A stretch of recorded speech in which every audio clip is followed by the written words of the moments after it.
Welcome to Adventures in Lollygagging. We're back today. We're playing more Call of Cthulhu. And they're all getting a little nervous, a little sentimental, because this could be it. I don't think so, but it could be it. I think there's a legit chance. We're very, very close.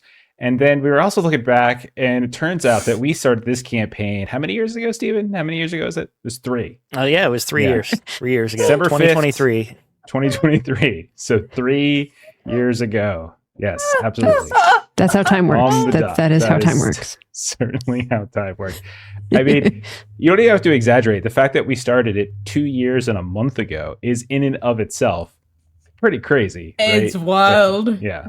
That is wild. Why you say 2 years and a month? It's over 2 years. It's 3 years. 25. What's over 2? 25 What's months over 2, and Jeff? change. 3.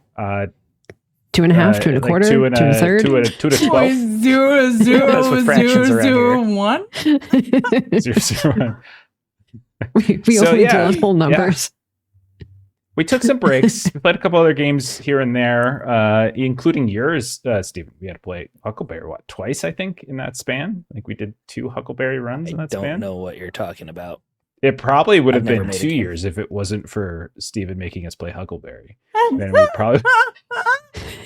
There was 2 years of Huckleberry in between with a year of Call of Cthulhu. It was basically like a full year of Huckleberry, and that's what has bloated our runtime of this. But yeah, so this is episode 73, and Ashley and I were talking before all the rest of you got on, and One Ring, our Awakening of Ingmar campaign, was 71 eps, so this is already surpassed. Oh, wild. Ingmar. Yep. That which is I saw that today. crazy. That Mhm. is. And then I don't think it's surpassing. Yeah, I'd have to go back and double check how many Zweihander episodes we did with our original podcast. I thought it was in the 80s, but I could be wrong. So yeah, so we'll see how it goes. Big Oh, numbers. it's crazy. It's played exhausting. Zweihander? Big numbers. Yeah, a little bit. Is that your But favorite this is... It was really good. It was at a certain point in my life. I very much enjoyed it. Yeah. But we played a lot of it. So once you play a game a ton, it's you know me. I like to play everything. So yeah. And I mean, by Steven's math, that was like 10 years ago. So I mean, forever ago. I mean, it probably was 10 years ago. That's it was honest. forever A different ago. lifetime.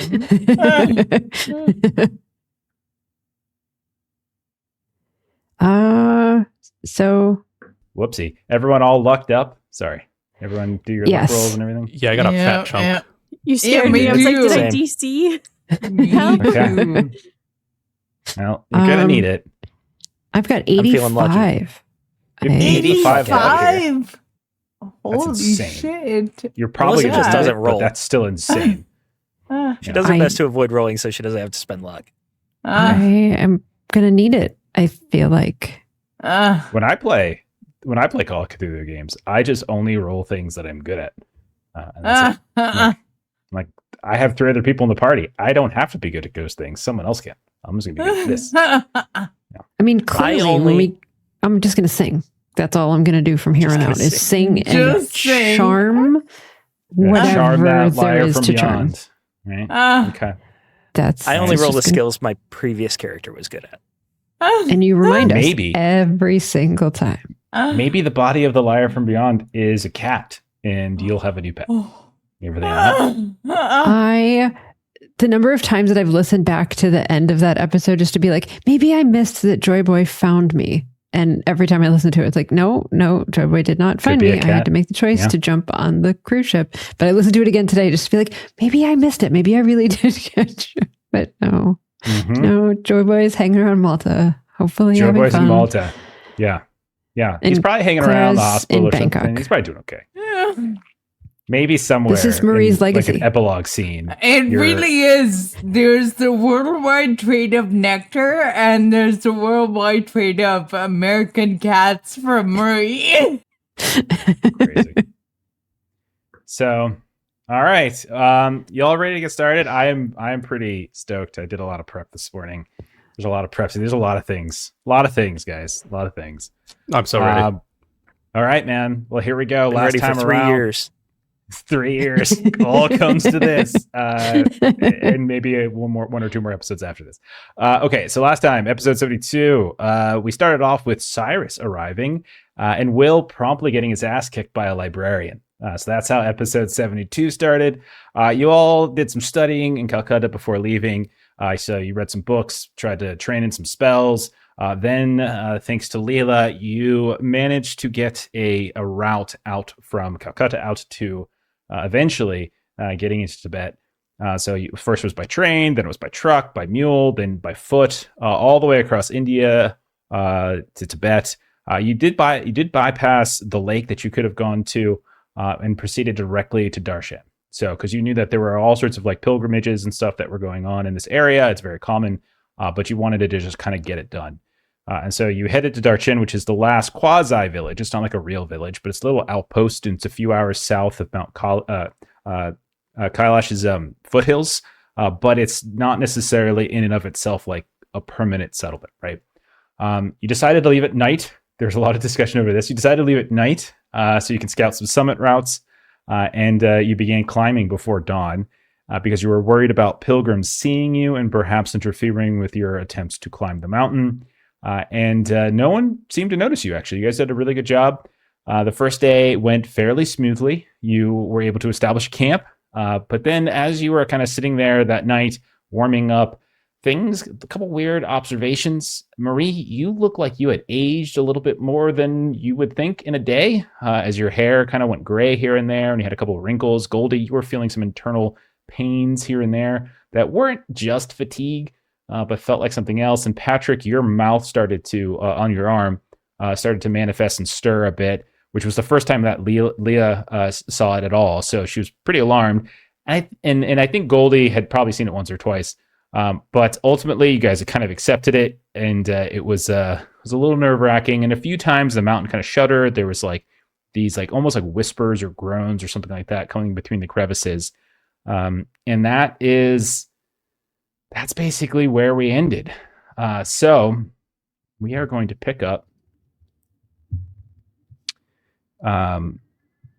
We look up as we set the scene. We fade up. And we see the face of Will.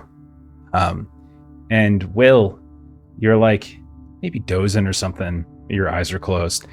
And you hear a familiar voice. And it says, hey, kid, you all right? Come on, we got to move. And it is the voice of Frank Kearns. And when your eyes open, you notice that you are not on Mount Kailash, but instead you seem to be on some kind of dusty airstrip somewhere in North Africa, not sure exactly where. You are sitting inside of a truck, and when you look over your shoulder, you can see on the back of it, in the bed of the truck, there are all sorts of stacks of Wilson Pharmaceutical marked crates here and there. And when you look out the window in the windshield, you can see there is Frank Kearns standing next to a plane. The cargo area of the plane has been opened up, and you can see he's like picking up and shoving some crates that he already has stacked up near him into the cargo area. And he kind of looks back at you with his sort of hands up like, come on, give us a hand already. Will jumps up, kind of like on autopilot, and grabs one of the crates from the back of the truck and starts heading towards the plane. Frank, what the fuck's going on? I thought we crashed the plane. And then, so you step out, you grab this crate, and you start carrying it over towards the plane a bit. And like you're calling out to him, like, you know, we crashed the plane. He's like, what? What are you talking about? Plane's right here. What the hell, man? I told you shouldn't have drank so much. This isn't the Silverlands. Silver what? Frank, what the hell's going on? I think the sun's getting to you. And you start moving, and you get maybe like 4-5 feet in front of him. You get the crate in your hands, and he's like, the sun's just probably getting to you. And you watch, he has like this grin. But then that grin kind of starts to grow wider and wider on his face. And it begins to creep up the side of his mouth. And then it kind of curls over top of his forehead. And then down the other side. And then you see the face, the center part of it that has now been outlined by this smile just caves inward, and you see this pulsing orifice with all of these different teeth. And suddenly everything flickers in front of you, and you see that you're not being hit by these gusts of this dusty, heated wind, but instead these cold winds are raining on you, and you take a step and you fall as you have fallen over the cliff of Mount Kailash, and you are collapsing. No crate in your hand, no Frank to be seen, and you are just falling. I need you to roll a climb test to try to grab a ledge. You can add your safety score from the route, which was plus 30. 30 for safety. Climb is 50, so that means I'm looking for 80. I can do 80. Okay. 72. Can barely do 80. Okay. You fall, and you reach out and like kind of grab on to this jutting piece of rock. Maybe you fall down about 7 feet or so before, like, you don't quite build up enough momentum, and you just kind of hang on to it for a second. The entire side of the mountain is this dark gray slope, and you can see below you maybe another 30 feet a ledge expands. You look back up and you see, you try to reach up with one hand up to where you had fallen, and you are unable to do so. Jesus the wind Christ. is Frank! gusting. Frank, where you at? Frank! And I start yelling for Frank to help me up. Each of you can roll listen tests. Unless Well, we're you... rolling one of you the better listen fucking pass. tests. I'm actually going to welcome our raiders from Tales of Myth and Mayhem and Infinite Monkey Tales. Hey. Awesome. Thanks for the raids, both of y'all. I know that Tales was playing. They started up their new cult campaign, so make sure you check that out. And Infinite, thank you so much for the raid. Let us know what you were playing. Okay, let's go around. Let's start with Goldie. Goldie, how did you do on your listen? 22, hard success. Awesome. Leela, how did you do on your listen? I have a bonus from my pulp, so I'm just adding that. It's like a bonus die? Yeah. Yeah. Field absolutely. of 45. Okay. But I'll spend the 5 luck. I mean, you can if you like, or you can save that 5. Goldie did pass, so someone's going to hear it. It's up to you. You know what? No, that's okay. Yeah. And then Patrick, how about you? I failed with an 82. And then Marie? Marie got a 99, which thankfully her listen is 64, so it's not quite a fumble, but real close. Is it Okay, so the Patrick's rest of listen you- insanely high? Yeah, I was 78. That's like the first Oh, time I've shit. failed it in a while. Poorly. Okay, so Marie, Patrick, Leela, it's morning after the first day of summiting, climbing up the mountain. And maybe you're all kind of getting your things together, or just stirring from sleep. And Goldie, the light is barely starting to hit the mountain, so it's still very early, and everyone's kind of shuffling and moving around. And as you kind of listen in and try to kind of get a sense of where everybody is, like, you're just kind of hit in the face by this cold gust of wind, and the wind itself just seems to continue like flapping against everything you have. It's almost threatening to knock some of what you've packed, but also, like, on that wind you hear a voice, and it's not like the indecipherable groans that you heard last night, but you hear Frank, the name Frank being called out. What do you do? I like to imagine that also Will was partially blocking that harsh wind from hitting her, so it's really apparent when she opens her eyes and she realizes that was Will yelling for Frank and he's not there anymore. So she'll kind of get up and scramble and smack whoever's on the other side of her. Well, Will isn't, and she'll start yelling for Will as she will take a step out into the wind and carefully start to look for him. All of you at this point are aware of the fact that Will is not amongst your small little huddled camp that you have against the slope of the mountain, trying to protect yourselves from the wind and the snow as best you can, and you do not see him anywhere.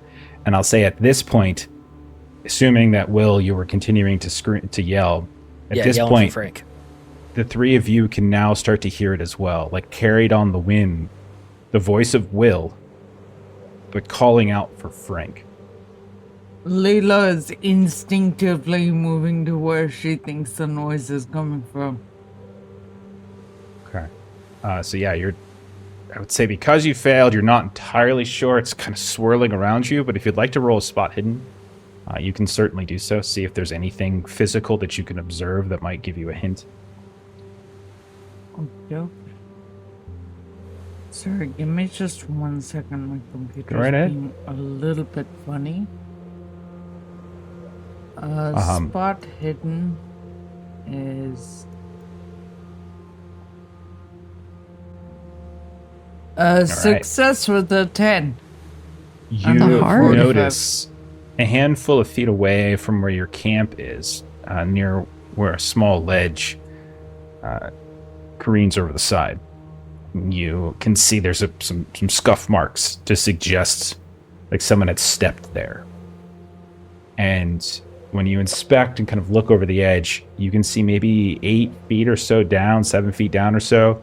You can see there's Will clinging to this jutting of stone, this like kind of granite jet, just sticking out maybe 3 or 4 feet, and he's clinging to it. And if he were to let go, he would slide down the mountain, maybe hit like a platform, maybe 30 feet below. If not, it's all the way down. And there he is, and he's calling up for Frank. Frank, Shima, that you help me up. I'm gonna reach down as far as I can to see if I can up him up that way. Absolutely. You can give me a strength test to do this. You can take a bonus die, presuming Will probably be helping you in this case. And as long as you I'm not going to hinder her. Okay. Are you sure? You never know, Steven, the way you play your characters. I pull out my gun and shoot. You know? Call an ambulance, but not 13 under 50. All right, and you're able to reach down far enough. You kind of get down, on your stomach. You reach down.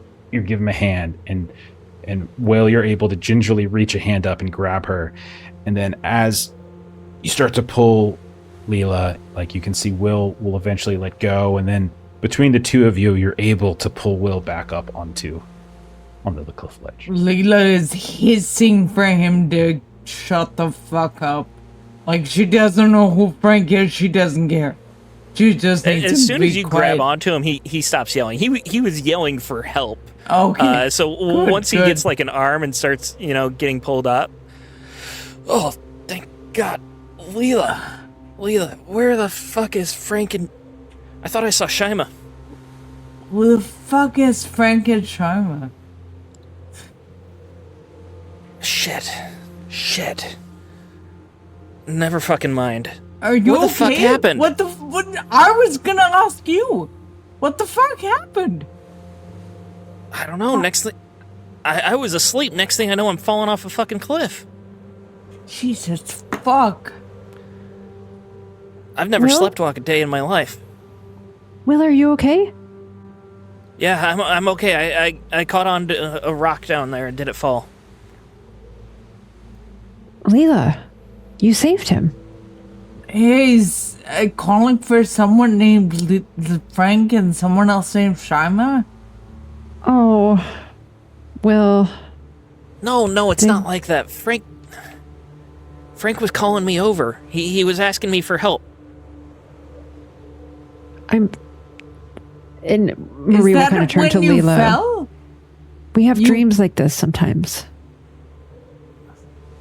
Frank was our pilot. It wasn't a dream. Stop it. Shima It wasn't like... traveled with us. Oh. Maybe it was a memory. I don't know what the fuck it was. And Marie wants to look around and just see if there's anything in the area, any movement, any sounds, any anything now that this sort of hubbub has settled a little bit. Just the wind that is pelting you all, and it is just extremely thick and difficult to see, as various bits of ice and snow are in it. Of course, you might hear Patrick's mouth kind of gnashing a little bit on his forearm, eating away at the layers beneath his coats. But aside from that, no. Goldie, Patrick, you're both okay? Yeah, we're fine, Marie. We should go. Let's get out of this wind. I never wished for a fireplace more than right now. And she's just like pulling everything as tight to herself as she possibly can. Get off the side of this fucking mountain. We must keep going, but Shaima and Carmelita and Frank and Pastor, they're all with us. But we're doing this for them and Nancy and everyone. We're gonna finish this.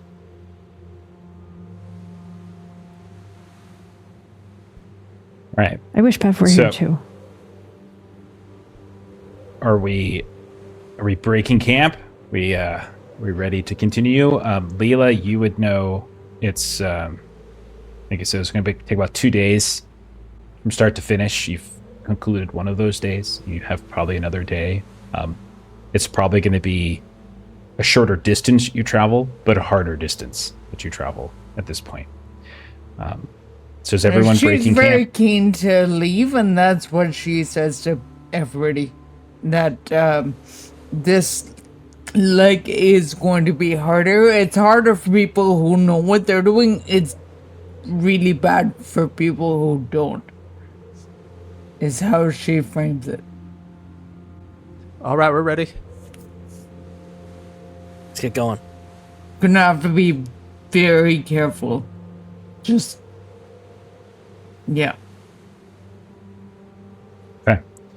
You gear up, you group up, and you continue ascending.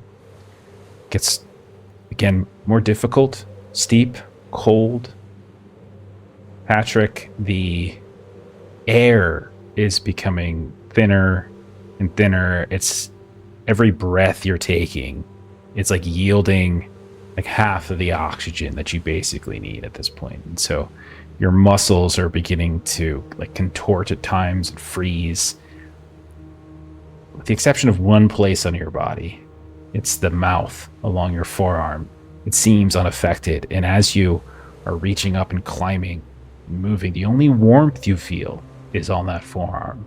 And you can feel it as like saliva moistens a bit, this warm saliva from as it kind of eats away at the layers beneath your coat. You, more than once, Patrick, you find yourself nearly slipping as there's these layers of black ice at times that's kind of coating these chunks of granite. You can't even really see the veins of the rock anymore.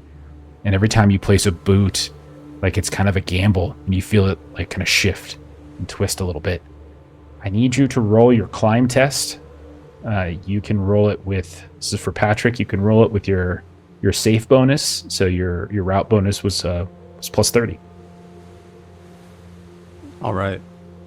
They'll give me a 50. I rolled a 25 so hard. Okay. And as your foot slips ever so slightly, you kind of reach out with the one arm that you have that doesn't feel tight, that you can actually have feeling in it, the very arm that has this curse on it, and you're able to grab and find purchase on the wall and kind of keep yourself from having a 1,000-foot fall. Marie, we see you nearby following up. These 60-mile-per-hour winds are just sandblasting you, basically, just one after the other, pelting you with these ice crystals.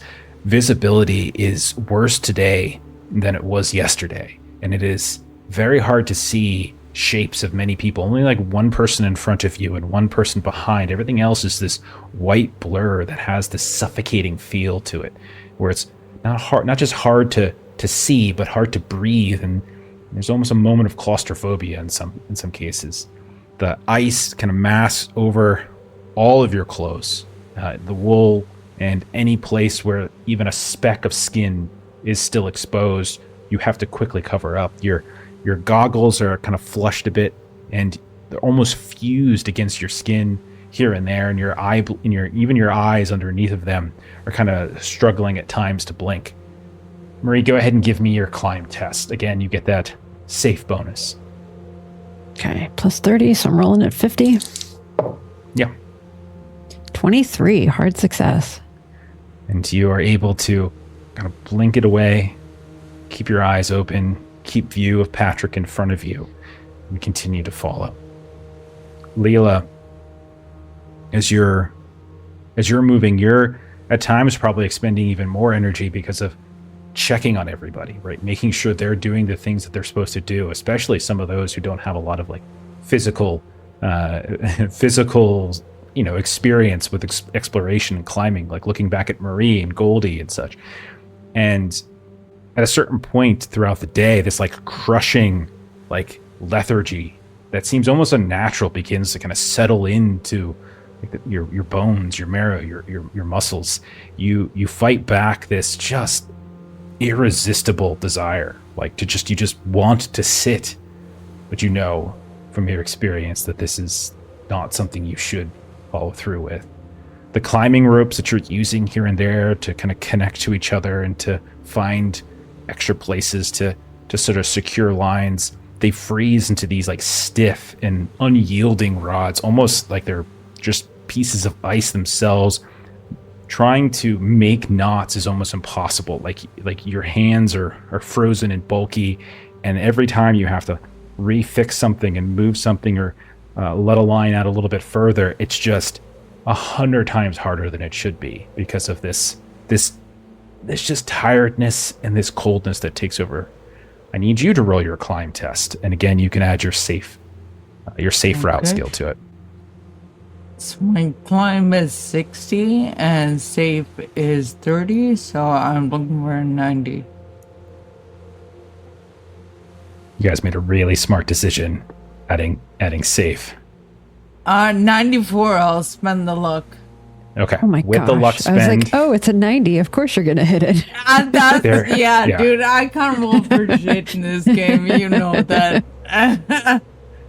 You're trying to maneuver like this jammed line, and you hear a horrifying crunch, and you look down and you see your glove twisted and mangled, and you think for a second that it's your hand, but as it begins to pull away, you realize it's just the glove that gets caught, and you can kind of flex just the little tiny bits of your fingertips to realize you dodged a bullet there. You almost lost a hand.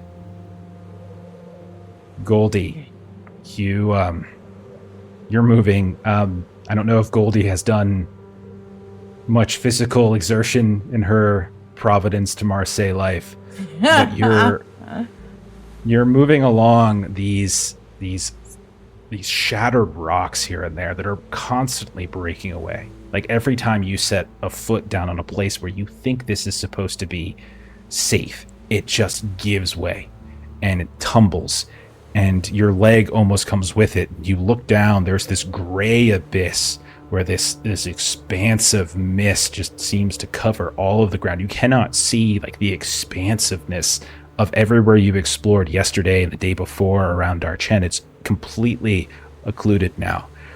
You also notice, strangely enough, that some of the rock in this cascading bits and pieces is like almost rotten. It almost just looks like something's eaten away at some of these chunks. Not just broken, but just weakened and eaten. Your heart is probably hammering fairly violently against your ribs a bit as the challenge that you're facing, and it's just pumping and pumping, trying to get blood out to your limbs, which are flailing and numb, and every step doesn't really hurt because you can't feel anything. I need you to make a climb test. with safe. All right. So with safe, I'm shooting for a 50. Oh boy. I'm terrified. 58. I will spend that 8 to not fall to my death. Please and Another thank one you. of these. Please and thank you. As you're like climbing, and you try at this one point to just rest on your boots against a little crevice in the mountain, it completely gives way. Like it's rotten wood that's been eaten away by termites and moisture, and it just falls off and scatters, and you nearly go with it, but you're able to keep firm to the line, and you watch your foot just kind of dangle limply, and you have no feeling of that foot, but you can see that it is there nonetheless. Will, you woke up this morning with a strange sight, the sight of Frank, the sound of Frank. Now you have been just assaulted by this relentless glare of like white on gray that is just searing your retinas all around you as the wind gets more violent, the snows get heavier, and the entire world is this kind of painful, featureless smear of these colors. And more than that, you think you're ascending, you know you're ascending, because the pressure you're feeling is just assaulting your head. Your sinuses, your heads are pounding, and it's beginning to just compress and compress and compress. Every single step, every single kind of lunge as you move up to the next tier, whenever you grab hold of someone's hand who helps you up, it feels like a hammer is being smashed against your head. I need you to roll climb. And again, you can add your safe. All right. I'm looking for an 80 or below. That is a 26, hard success. And you're able to grab that hand, whoever's it might be. You kind of lose track of who everybody is. Everyone's just in the same color, same shapes, same gear. You can't really hear voices over that well. Yeah. Eventually, though, hours pass, hours upon hours, until you notice on the horizon where you were tracking the sun.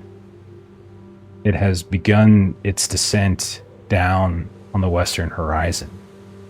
And you get sight of it for a lot longer than probably you would if you were at the summit, or if you're at the foothills, or if you're at the foothills or at the base.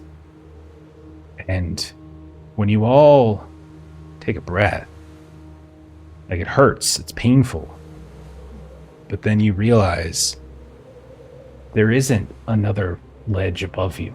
There isn't another peak. You see the slopes cascade in these different directions like a pyramid top in front of you, but nonetheless there is a space up here for you to move around. Small jets of rock here and there jutting out, stacks of ice and snow. And you all have reached the summit. Your hands are numb, your legs are numb, your face, everything is numb. But you look around, the sun disappears. You look up, you see the sky begin to twinkle with stars that are extraordinarily bright. The wind dies down for a little bit.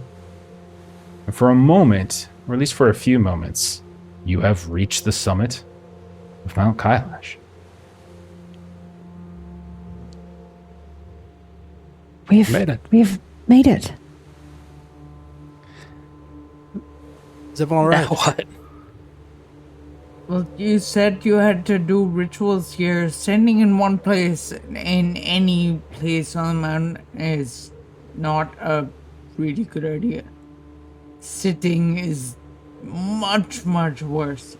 So whatever you need to do, do it now. The sky. Marie. We do the ritual just- here. Catching my breath for Kind of thought there'd be an Just altar or something, to have be a- honest. a minute. There's Keep your talking to a minimum. Save your air. Of course. Of course. And Marie, she's an artist, that's her, kind of always looking for kind of the beauty and all of that. So she's definitely kind of like hearing this conversation, but just this vista is just catching her. And so she's kind of having a hard time at first, kind of focusing back with everyone.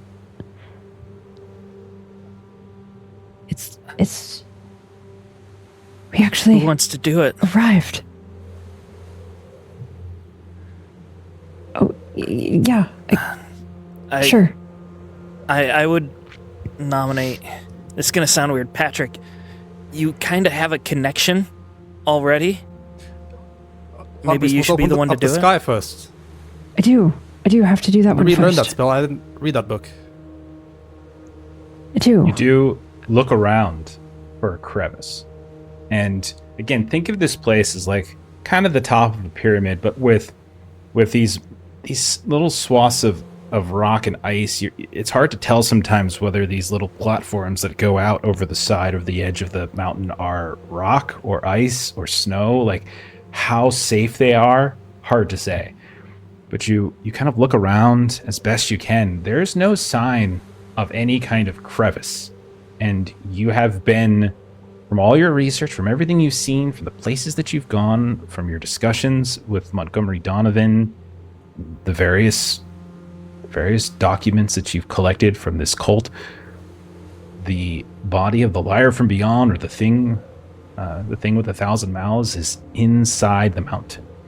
And only by getting inside the mountain can you do anything to affect it. And it does not seem as though there is any open flex here. Am I at all able, and it's totally fine if the answer is no, to like have access to the map at all for kind of like where we're at, or is it just too windy for that? Like it You just can do it. wouldn't. The wind has died down slightly with the night. Okay. Okay. Yeah, you could try. Okay. So Marie is gonna, I imagine she kept it handy.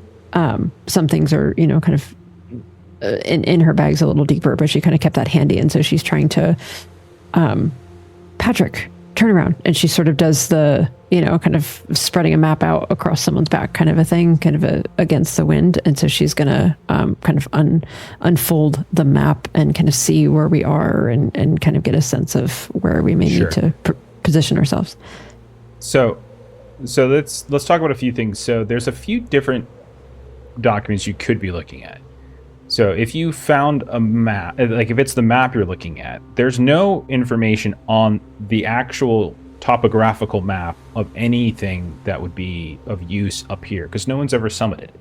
And so there's no scientific geographical documentation of it. There's nothing up here. The only thing that was helping with is potentially scouting possible routes up, or like paths to the base. The other thing you could be looking at is the charcoal sketch that you found in Mexico City, that it was Shyma and Pastor Wood who found this. And that was a drawing done by Jonathan Brooks, in which the slope of Mount Kailash, at that point you didn't even know it was Mount Kailash, I don't think. I think you only knew it as the Devouring Mountain. One of the slopes he had drawn in effectively a mouth. So when you look at this charcoal sketch and you compare it to your memory of approaching Mount Kailash, there is a very clear likeness in the mountain. Like it's unmistakable. But you do not see that mouth, obviously, or anything that could be geologically, believed to be a mouth. That does not seem to be available to you here. Now, you do know that it's not just the right mountain, but it's also the right time. And one of the reasons why you learned that spell was that if you did not arrive at the right time, when the stars were not aligned appropriately, that spell is supposed to allow you to realign the sky. Because that's when the gash should open, at least from what we found, is when the stars align. From what if Montgomery Donovan and the various notes and things that you've learned is all to be trusted, that is 100% true. Okay. So she's kind of looked at the map, looked at the sketch. I think we should proceed then. I will do my best. I've been, in character, I don't, but in character, Marie has been, memorizing all of the words, and there's, everything that she has to do for, kind of multiple minutes straight while not moving. Marie, you're doing the spell to align the stars, right? The spell to open the sky, yes. Yeah. I don't really know how that spell works, but if you can, when you're realigning the stars, could you try to make sure Aldebaran is still out? This is less of a menu and more of however Just do your best. they're... Just do your best. That's all I'm asking. So I will, of course... Aldebaran, keep that one in mind. Do the spell. All right, do your thing. And Marie just sort of like grasps sort of each person's hand a bit, just of kind of taking a deep breath. And, Leela has indicated to us that a lot of talking isn't something that we should be doing. And so that's sort of like, we can barely even feel it with all of the layers and the cold and everything, but just sort of the, recognition of the importance of what we're about to start here. All right. Okay, I've been singing it silently in my brain the whole way up here, so I think I'm ready. I'm prepared. Okay. Do me a favor. Roll 2d6 separate from each other. So don't give me the total, but give me each die roll.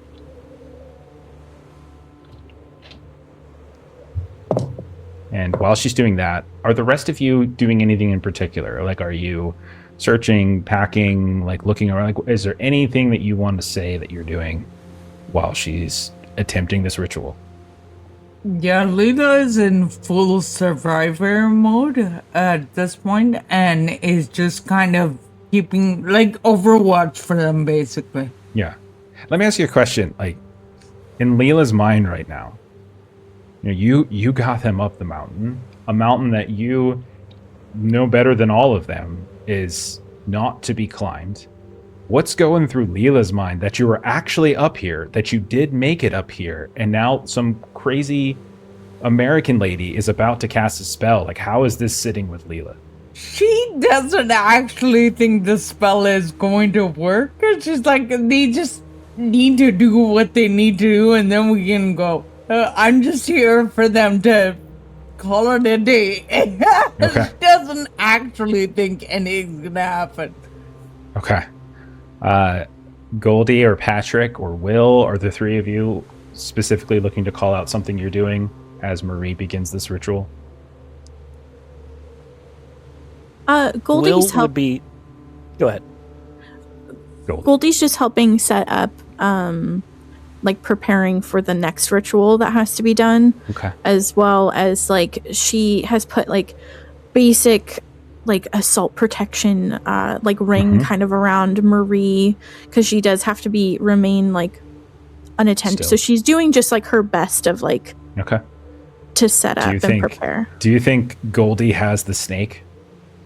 Because not for this ritual, but if you all, but the summoning of as from what everyone has told you, that the summoning of the Avatar of Golgoroth, which is your plan to battle this entity in this mountain, requires that the caster devour a snake. So do you think Goldie has that snake and she's like just checking on it to make sure it's okay?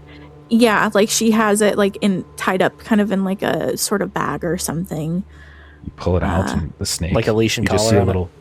You just see like a little tongue like kind of stick out from the bag, and it is somehow alive. Yes. Okay. Will, what about you? Yeah, he is silently mouthing Aldebaran over and over to Marie whenever she looks at him, but also he's fumbling in his pockets. One hand he wants to have very close to one of his pistols because he doesn't know what's going to happen. We could summon something here on top of a mountain and they have to start shooting. We could fall in somewhere.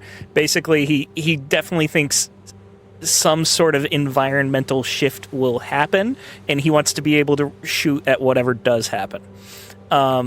And then with the other hand, he also has something that he's been fiddling with this entire trip, a bottle of nectar.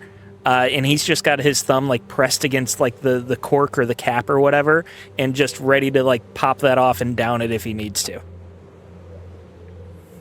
Very good. or wants to.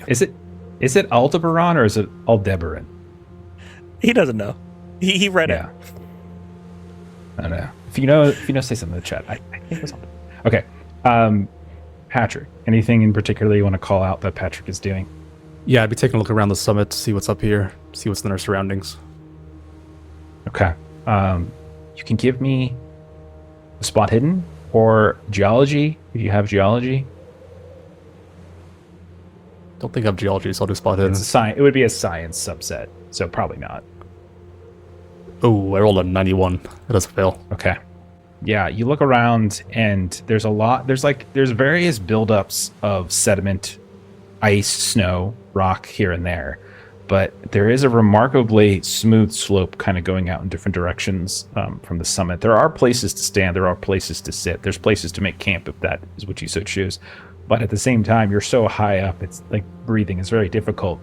And you find yourself kind of growing tired. Like that momentary stop that you all had just to take stock, like, and then you tried to activate yourself again.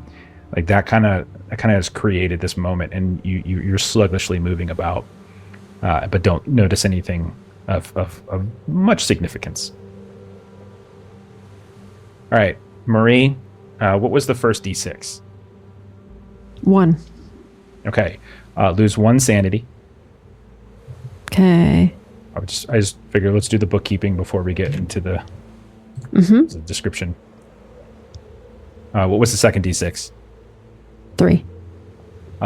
Okay. In that case, you're going to lose, I can do math, 2 HP, 2 health. Okay. And then go ahead and mark yourself down 5 magic points as well. Oh, no. Okay. All of you gather around. You're looking, some of you, for dangers. Some of you are preparing. And suddenly you hear words begin to flow out of Marie's voice. And they come out in sort of a, as you would expect from Marie, a very musical quality to it. And she is standing very still, to the point where it almost looks like she's like a mannequin, like a statue. And then suddenly, Marie, you don't even realize this is happening. Her head just suddenly starts to tilt upwards until, for those of an astronomical background, so Goldie probably, you see her head kind of points up at the sky. We hear a whisper from Will, Aldebaran, Aldebaran. We see Marie's face just staring at the constellation of Taurus, perhaps at Aldebaran itself, along the brow of the bull. And the words of power are just tumbling and tumbling out of her in this rapid staccato, like each measure like is one after the other, and all of you watching her notice that she begins to pulse with light. You see these flick, flick, flick, every measure, every beat. Like, we see these small motes begin to kind of manifest here and there on her skin, underneath her goggles, on her clothes. They kind of start to pull out and away the various layers, and they kind of just seem to kind of pluck themselves off of her body like a reverse raindrop. And then they start to swirl around Marie, swirl and swirl, and they are swirling independent of the wind. They are not following the gusts at all. They swirl and swirl like a swarm of insects. And then they start to grow and grow in size until they start to merge, and they form these little tuftlets of like a blue-white inferno, and spinning and radiating and spinning and radiating. And you notice that there isn't a single piece of cloth or strand of hair of Marie's, the fur of a parka that is at rest. All of it is standing and flickering. And you can see now surrounding her is this like ring of blue bright fire constantly spinning and spinning and spinning, and then it begins to expand. First a foot, then a yard, and then even further. And just as it seems as though that blue-white fire is about to engulf all of you and the entire summit, it suddenly whoosh retracts with immense speed, the speed reserved only for light, back into Marie. And in that very moment that it connects back with Marie, her head goes fully upwards, almost painful so. Anyone near to her can hear a crack of her neck as it does so. Her head is thrown back so her mouth is fully vertical to the sky, and you all watch as shooting up out of her mouth is a blinding blue-white light that just flies into the heaven, pours fire into the sky. It cuts through any sort of mist or wind, the snow, the ice swirling about. It cuts through clouds which seem to swirl and burn away. It illuminates these dark swirls of light, and then suddenly we see it like ventures even further and outward away from Earth itself towards whatever constellation that she is looking at, until that light hits one of those stars, and it seems to glow brighter and brighter until it rivals that of the moon, and then kind of floods the sky with these exploding rings of blue-white fire.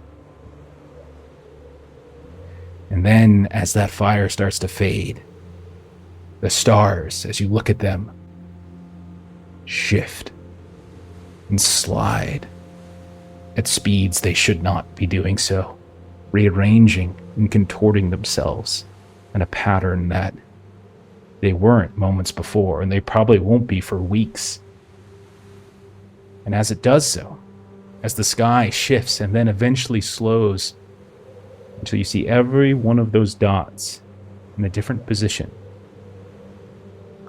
all of you begin to feel the mountains start to quake. You hear something that sounds...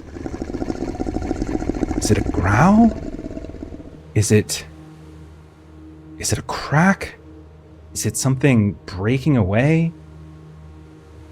Then, Leela, since you were the one that was kind of overwatching, you said, and you feel the ground trembling, you see on one side of the summit itself, all of the ice, all of the snow, all of the rock begin to drain and fall away. And at first it's amazing, but the second instinct is that this is quite dangerous. As everything starts to shake, everything starts to quake, it looks like the entire mountain is about to go tumbling down. Everybody needs to make a dodge roll. Oh With my our goodness. safety added? No safety added, unfortunately, no. Leela, I'll give... No, it's too late now. Everyone just roll a dodge. I think mine is messed up, or I'm at 0 on my dodge. It's half your dex, so just look at what your dex is. Okay. Rolled a 24. I'll spend 4 luck to make it hard. Okay. Good. What about you, Will? I failed with a 59 over 56. I will spend the 3 luck to turn it to a success. Okay. What about you, Leela? I failed with an 87 over 40. Okay. Goal 87 over that's probably too much for luck. You can push if you I like. don't have the luck. Okay. All right. Not with 40. Okay. Goldie, how did you do? Needed a 25, got 19.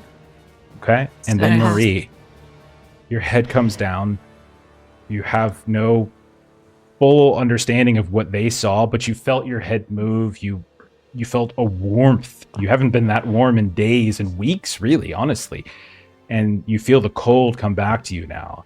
But then you also feel the ground shaking and shaking and shaking. How did you do on your dodge? I failed, but I'm going to spend luck.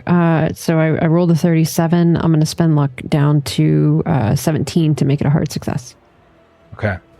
So, Marie, you quickly snap back. You look, and you see the ground is shaking. You see slopes are beginning to fall away. Entire swaths of ice and snow and rock are starting to tumble down, almost like an avalanche. You're at the top of an avalanche forming, and you race, and you look for somewhere to kind of gain purchase before everything falls. And as you do, you like reach out, and you realize as you're reaching out that you have misstepped. And you are falling and falling. And then as you're falling and looking down at this vast expanse of gray and black of ice and snow, you see like a flicker in your eyes. And for just a brief second, it's not the ice.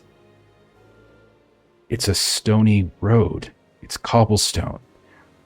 It's Malta. And then it flickers back, and it's the gray, misty coverings of Mount Kailash, and then it flickers back again, and it's Malta once more, and you find yourself like moving back and forth between this memory of you falling and falling and falling from the heights of the building next to the hospital Superbissima, and then you smash against the ground. You look up and you see you're clinging to what looks like some kind of outpost, some kind of outcropping. And as you realize you're holding on to it, you flicker back and you see it's some orderly now that's kind of carrying you and pulling you up on the stretcher. I need you to roll a sand test. Oh gosh. As Okay. you begin to relive and feel every cut, every stitch, you look and you see one of these nurses testing out this large hypodermic needle, and you see this kind of cloudy, almost orange-like liquid being shot out of the tip of it, and you see it just being pushed down into your arm, which is mangled and broken. But as it injects into your body, this warmth overtakes you, and the skin itself seems to almost stitch together and heal itself. How did you do? No. 44 under 47. Just made it. Okay. And you realize, like, this isn't happening. This is not what's happening. No, this didn't happen. And then it did happen, but no, it didn't. And then finally, like, as you blink your eyes, you come back and you see you are once more at the top of this mountain. The images of Malta are gone.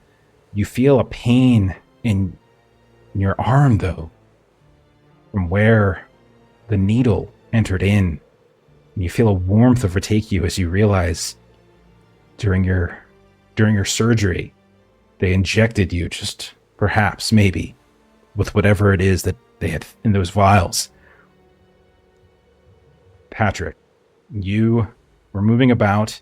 You were trying to find somewhere, something about this location, and you couldn't really see anything. You started to feel tired. You started to feel kind of worn down from the trek up here, and then the ground started to shake. Light was everywhere, and you look over and you see this fire erupt from Marie.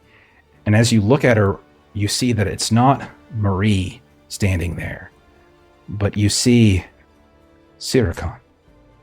You see her moving about from pit to pit to pit on Kokruk Island. You see her with this spear. You see her with some kind of small, like, gourd, and she tips she stabs the tip of the spear into the gourd, and she pulls it out and holds it up to this moonlight. And then your perspective shifts, and there you are at the bottom of this pit. You look up at this grating, and you just see her come up and stab and stab and stab away at you as you are again now reliving this moment on Kokruk Island. I need you to roll a sand test. How about, please? Oh, I rolled a 4. Oh my gosh. Phenomenal. You're going to take 1 point of sand, but you're able to realize that it is not Sirikon. Like, you feel this anger rise up, like this just rise up in you, unnaturally so. It is once more that rage nectar coursing through you. And maybe you reach down for a knife or some other climbing gear, ready to kind of launch yourself at Sirikon. But you're able to hold yourself back as you realize it's not her, it's Marie, who is now diving for cover. The ground is trembling, and you yourself are kind of shifting around. Did you pass your dodge? Yeah, I did a hard success. Okay. And so you managed to duck down with her, and now you and Marie are kind of clinging to this outcropping. Marie, you passed your dodge as well, correct? Yes. Okay. Will, you were kind of trying to fiddle a little bit, maybe with your gun, maybe with the nectar, and then suddenly you look up and you see this craziness undertake you, right? You see Marie illuminated. You see the entirety of the peak, the summit of Mount Kailash suddenly illuminated, the sky suddenly illuminated, and you just can't feel happy about it. There is this seething anger that comes with it. You see the dead, bloated body of Frank Kearns, one of your best friends. And it's all because of these people. These people who got you involved in this.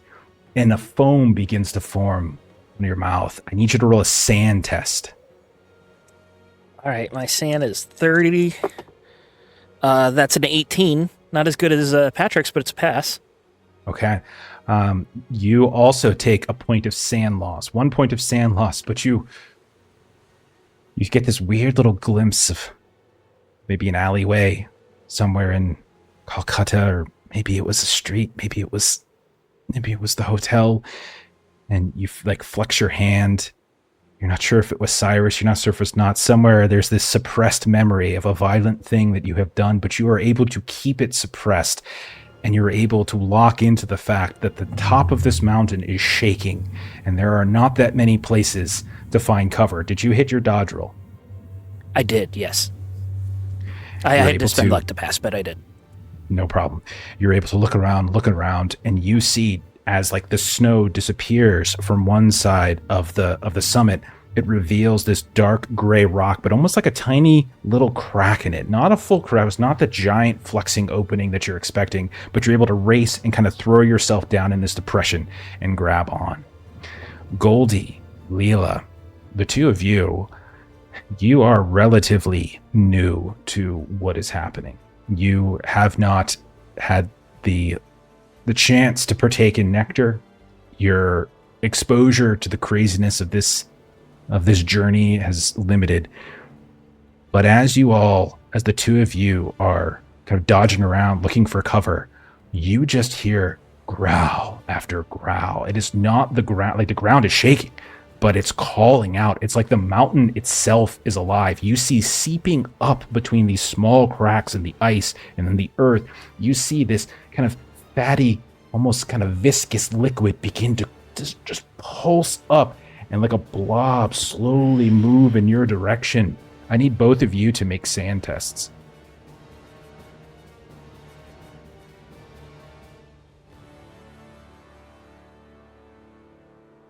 Pass, regular success.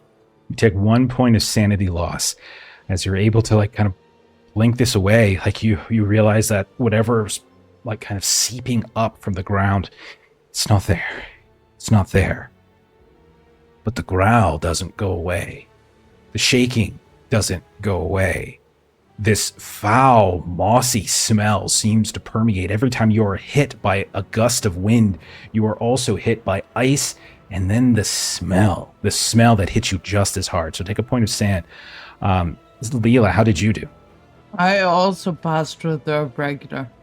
Same thing. You're able to look down, and like this moment where like maybe every bit of folklore that you have ever heard or religious story that you have heard from the various cultures and sects and people who have talked about this place starts to kind of cascade through your mind, and you're able to blink it all away, and you look down and you realize it is not, there's not fat, there's not mass, there's not anything seeping up out of there. It's just the rock, which in and of itself, Leela, you would know this is as dangerous as anything. This could threaten to take you all down the mountain completely.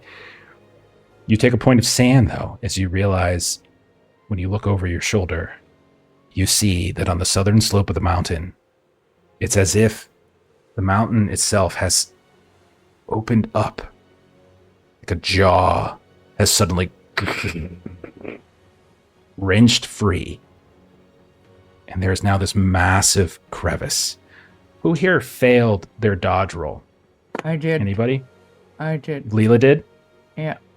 And it's in that moment as you look back at the mountain opening what could only be described as a mouth, where you see these piercing stones almost look like teeth or fangs, that you yourself slide and fall and go tumbling down and smash against some rock below. And you're going to take 4 points of damage. Oh. Since you didn't fumble, you didn't fall all the way.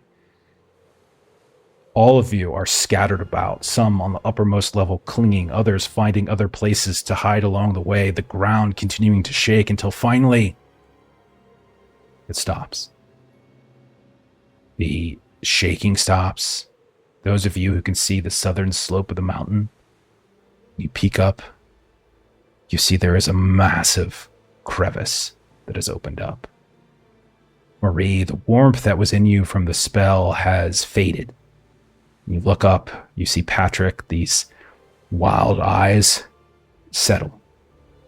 Patrick, you feel your mouth on your wrist gnashing about, more animated than you can remember it being.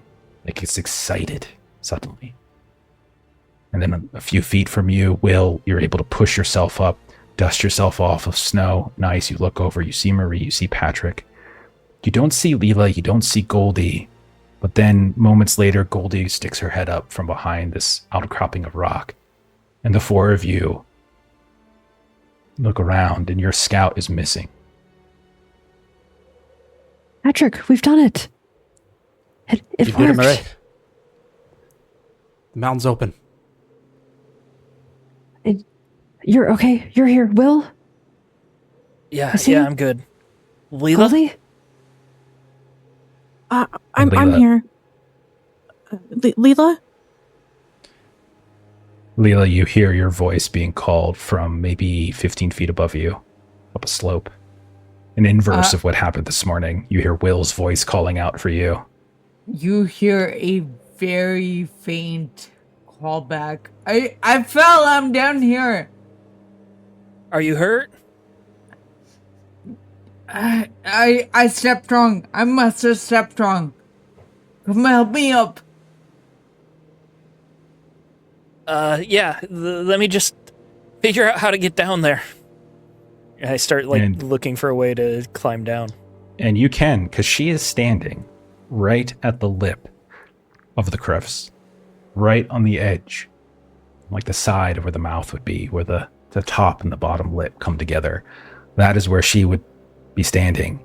Leela, it smells foul here. And that means something more, because not only does it smell foul, the fact that you can smell it in and of itself over your layers and over all of the ways in which your nose is being destroyed by the temperature in the air, it must smell exceedingly foul. Yeah.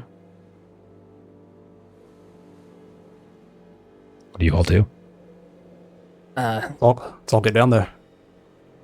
Yeah, Will climbs down to the lip, checks on Leela, because he does know first aid. So if she would need bandages or something, he'd try to apply. Yeah, you can roll a first aid test on her. Yes. Yeah, there's a gash on her thigh, and she's trying to hold her clothing closed to avoid the frostbite that will My dice are hot tonight. 19 under 72 is a hard success for me. Nice. Excellent. What do we do for this again? Is it 1d3 plus 1? What is it again? 1d4? I know we do faster recovery. I always forget I got the what primer up. faster First recovery aid is 1 HP on a successful first aid roll.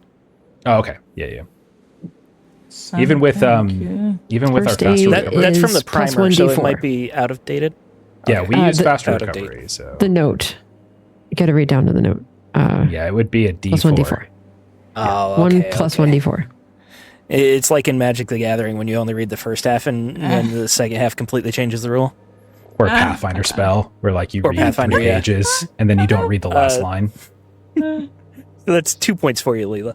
Nice, thank you. And the whole time, Will is making fun of you for being the professional climber and the only one who fell. And Leela, she knows better than to talk right now and we stare, but her eyes look incredibly panicked.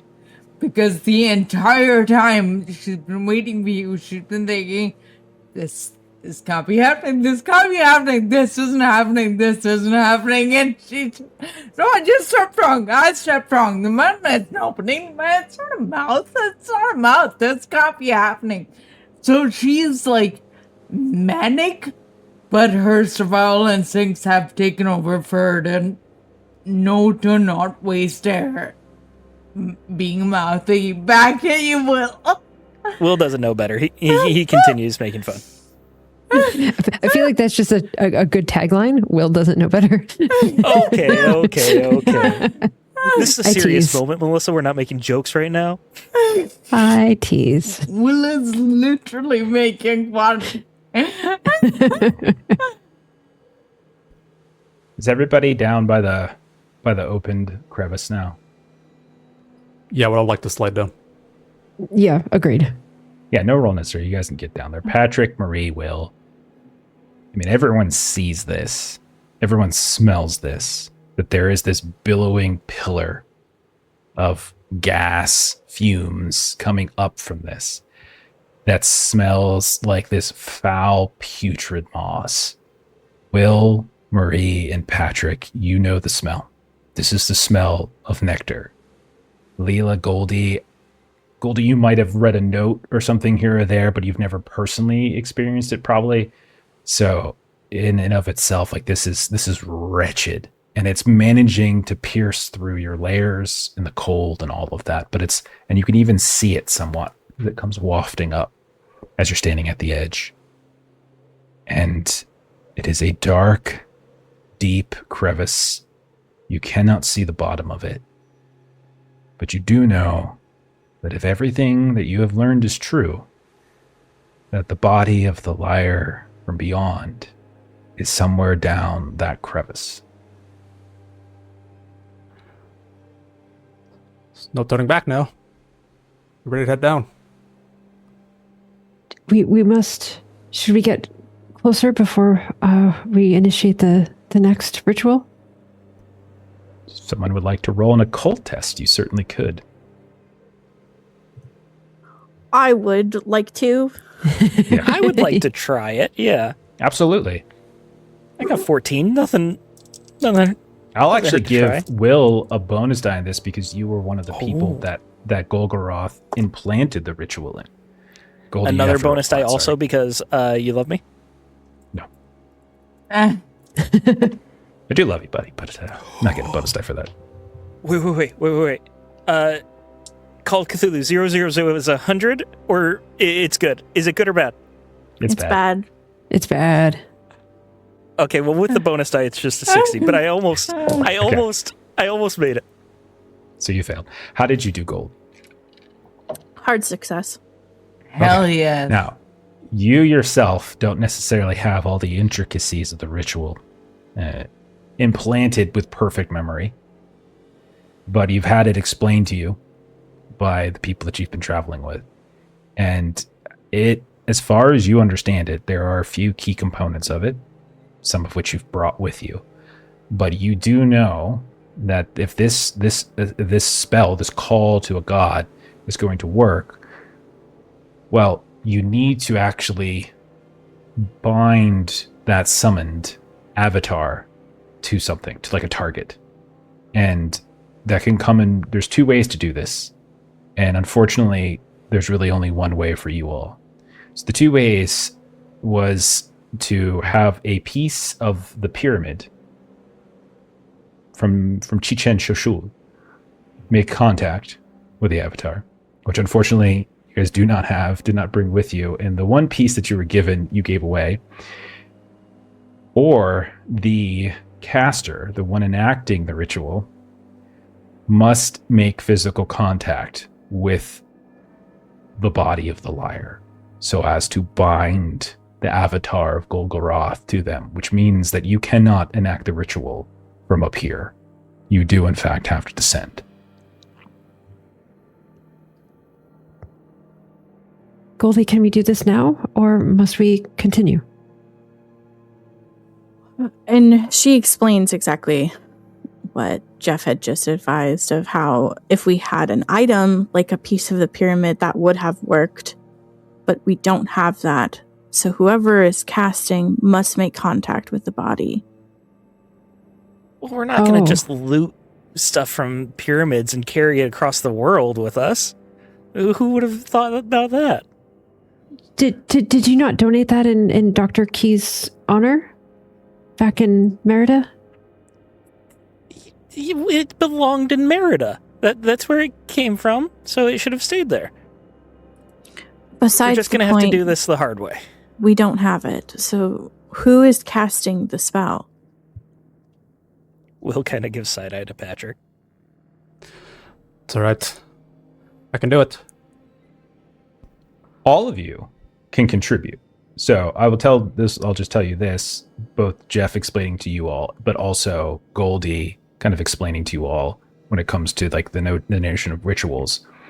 Rituals are very powerful, and as you just saw with Marie, they can harm the caster. And so sometimes you can create a ring or a circle or a grouping of people that, when joined together, can all contribute to then make the casting of that ritual even stronger. So this isn't necessarily an individual person. Like, there will be a caster who has to make a roll, but all of you could mechanically contribute to it, but also narratively can help as well. So, Goldie, you're saying that we must advance further inward and face almost certain death before we can even begin the ritual. Unfortunately, yes. Understood. We have it burned in our minds. We will be successful. We have made it all the way here. The clock is ticking. Your spell has been cast, and that is the time frame that we have to cast this and get out. So we need to go. Downward. Scout, what's the best way down? He's gonna try and navigate a way down. Okay. You, and I'll say freely, you can determine the best and most sensible way down. Obviously, you're going to need your gear, and you need to start rappelling down. Now, there's good news and bad news in that you're not outside, so you're not necessarily getting pelted by wind and snow and ice, but that foul smell, the growl, and hissing, maybe? There's no saying what's down there, but I'll say, Leela, you kind of get the gear together to have however many people visit the whole group. That's great. Only a few of you want to go. That's great too. To rappel down. Does everybody go? Will's going down.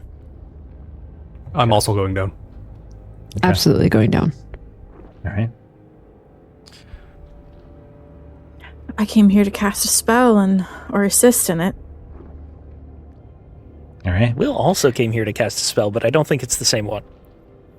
Okay. The initial descent is not too difficult in the sense, like, compared to what you've been doing for the past 2 days. Like, the sheer physicality of it all is not as hard as what you've been doing. Like, rappelling down versus climbing up in the conditions that you were in was certainly a little bit more complex a climb, Leela, than what this is now happening. However, it's not very long as you descend into that fuming pillar of vapors, that mossy smell, when all of you continue to hear the sounds, persistent sounds of hissing. It's growing more audible by the moment. Volume growing heavier and louder. it starts to resolve itself into this kind of steady background, and you every now and then feel like this rumbling of the crevice wall that you are rappelling down. And in a moment more, you start to hear distinct syllables. It's similar to what you were hearing last night at camp. But here, it's clear, it's distinct, it is a voice. A few of you have heard this voice before, and even know that it actually has a term, a name, the Tongue of Lies, or at least that's what some the cultist documents that you've read. I need everybody to roll a sand test. This is going to be worse for Goldie and Leela, since this is the first time you would have heard this voice communicating to you, this chorus of voices. Failed with an 82. Take 1 point of Failed sand with a loss. 56. Take 1 point of sand loss. Patrick, maybe part of the reason why it gets to you is that the mouth on your arm begins to sing and speak and hiss and chorus with all of the other sounds. And there's nothing you can do to quiet it. What about Marie? How did Marie do? Passed with a 31. You keep it together. You've heard this before. You've heard this in Savannah. This goes back years for you. This is not something that phases you any longer. Just this simple sound is not going to be enough. Goldie, how did you do? It's not showing on Forge. You saying failed test? with a 76 over 59. Okay. Okay. Goldie, roll a d6. Oof. Actually, sorry. You rolled twice. Your first roll was a success, a 16 under 59, and then you re-rolled it, and that was a fail. So you actually had a hard success the first time. Okay. Okay, cool. Then don't roll a d6. Just take a d. Just Okay. take one sand loss from it. That's the minimum for Okay. you. Okay. What about Leela? Pass. Okay, same thing. You take 1 point of sand. The two of you, this is some kind of hideous, kind of alien voice. You're certain these are words. This is communication. This isn't random gas expelling from crevices, long compacted from time. This is intentional. This is patterned. This is something trying to talk to you. But you can't tell what it's saying.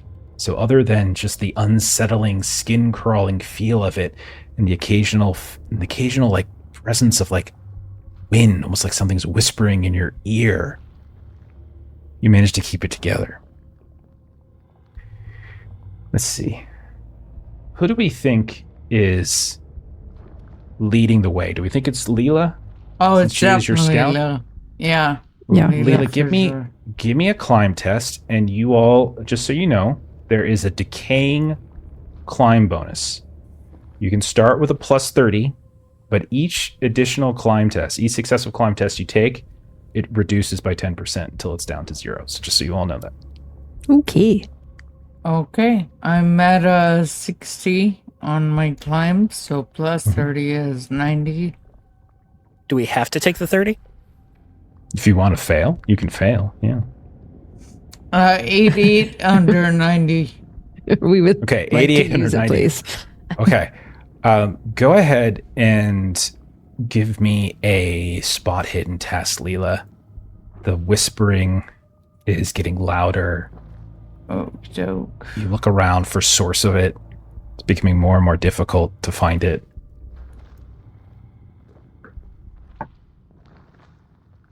Six under 40 something. Extreme. Yeah. You swear something moves out of the corner of your eye. You swear there was something. But when you go to look, there's nothing. There's just the wall. It's almost as if the wall shifted and moved, and like something was pushed out of it. The wall here is like rock, but at the same time, the coloring seems off. It seems almost reddish in a way. But as you stare around, you realize everything is okay, Leela. It's just minds playing tricks on you, maybe. And on your next climb check, you can gain an additional plus 10%, so you're back up to 30%. Sweet. Who do we think is the second person that entered the crevice behind Leela? I'd be beyond her. Will would be towards the front, but maybe not second. All right, so Patrick, I heard Patrick with certainty. Patrick, give me that climb test. And again, you can take that plus 30. Then I'll spend 9 luck to pass. okay. You can roll a spot hidden. As you are following Leela, you see Leela halt for a second. You can see her down there. I'm assuming all of you have like lanterns or flashlights or something like that out. I'm not going to nickel and dime that. And you can see her descending down this wall. You continue to hear the sounds of whispering. You feel almost like a rumbling, but you realize it's not so much a rumble. It's almost as if the crevice, the mountain itself is like pulsating.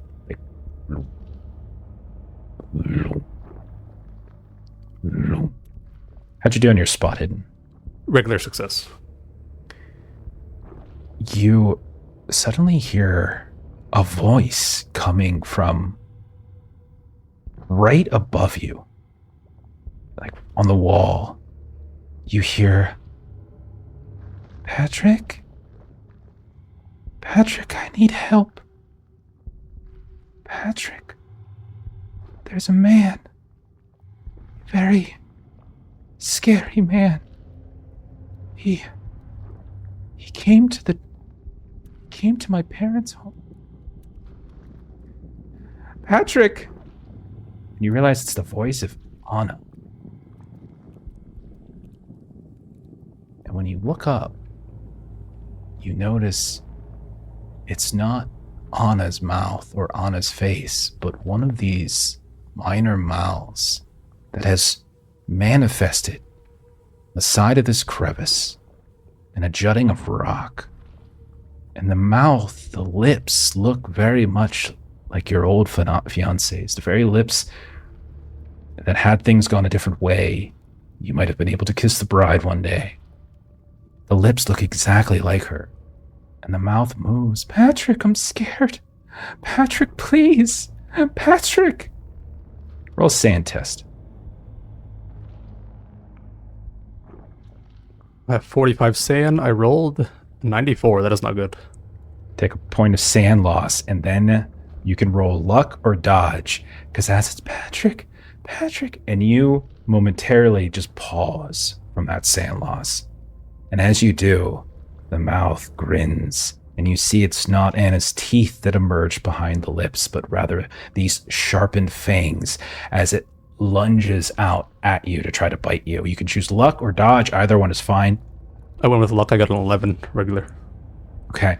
You manage to just out of this sheer fortune of terror, like swing back, and your whole repelling line comes coursing back and away, and you're able to swing back, that pendulum swing back. You smash against the wall a few feet away, but you still hear like the sounds of Patrick, come back, kiss me, Patrick. And you know that this thing is just showering you with these taunts, but you know it's not her. What do you do? I can't help you right now. And I'll shrug it off. Or resist the Okay. temptations. You just push. You lower. Will, I assume you're probably next, so give me that climb test. Again, plus 30. Is the plus 30 not going down anymore? Or is it like a whole group and then it goes You down? haven't done a climb test yet. This is your first. Gotcha. So you I get didn't with realize it plus was 30. individual. I thought it was group based. Yeah. Okay, that plus 30 is what saved me. That is 70 under 80. Okay, 70 under 80. Very good. It is a kind of slippery rock face. Not slippery like the ice that was coating some of the granite and rock on the outside of the mountain. But there is like a moisture in here. And it's not only that, but you recognize that moisture that seems to build up on some of the rock is nectar. Give me a spot hidden test. Oh, you know who I always miss when I have to roll spot hidden? Pastor Wood. Pastor Wood would have passed that. Will failed. Oh no. You kind of get caught up. You feel this pang, this desire, an addict's desire to just sort of reach out to it. And you don't realize that just underneath where you're looking, there is this orifice, this just beginning to form, not unlike Frank's mouth. We all can see it. We see it forms, and it kind of pulses.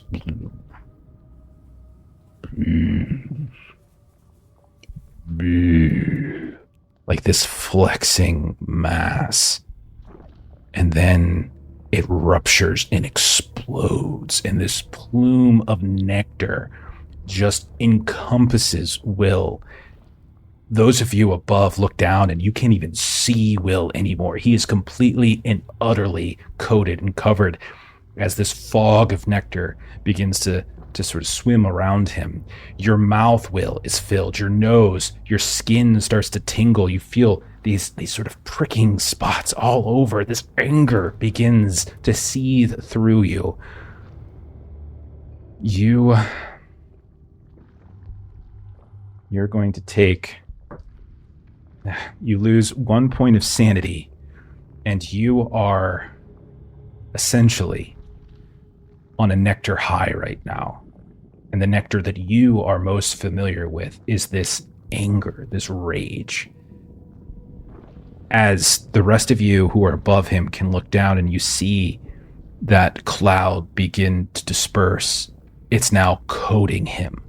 What does it look like, Will? How are you physically reacting to this? I think he takes his bandana and he just wipes his face down just to clear it so he can see. But then he also that's now soaked with nectar, and he's been thinking about it for days now, weeks, if anything, about when he was going to be taking it again. So he doesn't necessarily feel that same fear that he thought the first time he took it. If anything, it's like a relief, like a rush that this is finally happening. And he just takes that bandana and he just kind of shoves it in his mouth a little bit and just starts sucking on it in a way, just trying to get that nectar, as much of it as he can that he just wiped off his face. Will, what are you doing? And we'll say it's Marie who's directly above you. Marie, do you think you start to rappel down to help him, or do you keep a distance? I think she would definitely try to help him. Okay. Will, you look up and you see and you hear Marie again. Maybe she'll call you boy one more time. What do you do? Do I look like I need help? You were just encased in a Shut cloud. up! I'm climbing down already. Yes, you were. What and part of shut up do you not get? Proceed, Mr. Sawyer. She has to keep talking. She just has to keep talking. And Will is just ranting and raving to himself now. Marie, make a climb test. And again, you get that plus 30 as Will, with a bit of anger, begins to rappel down and away from Marie. All of you can hear, to some degree or another, that exchange. Those of you who are furthest ahead, Leela, Patrick, you might not be as clear, but definitely Goldie, you heard it without issue. And it's not so bad. How'd you do, Marie? That's a fail. That's a 94. So Okay. she's just so she saw this happen, and we just had this issue with Will back when we were in Calcutta, and with Cyrus Land fear, and like he's been even keel and everything, you know, since then. But this has just definitely gotten her just off. So Will is like pushing back and rappelling down. And as he pushes back, his line catches your leg. And you find yourself getting caught up in it, and you're pulled away. And then once it becomes untangled, you lose orientation, and you find yourself hurtling back out of control towards the wall itself. You take 2 points of damage, and I need you to roll another climb test or a luck test. The climb test would only be at +20, or you can roll luck. As you start to lose control, you feel your lines beginning to become undone, and you see the darkness of the ravine below. If you don't do something, you're going to fall. So choose climb with a +20 or luck. It is your decision. Definitely luck. Definitely luck. Mr. Sawyer, be careful. Failed. 87 over 65. Your line snaps. You fall. All of you see Marie fall. Marie, you're lost. Goldie, above Marie, you see her just tangle, move, pull back, smash into the wall. The line slips, comes undone, and she falls. You guys just hear Goldie screaming for Marie from the top.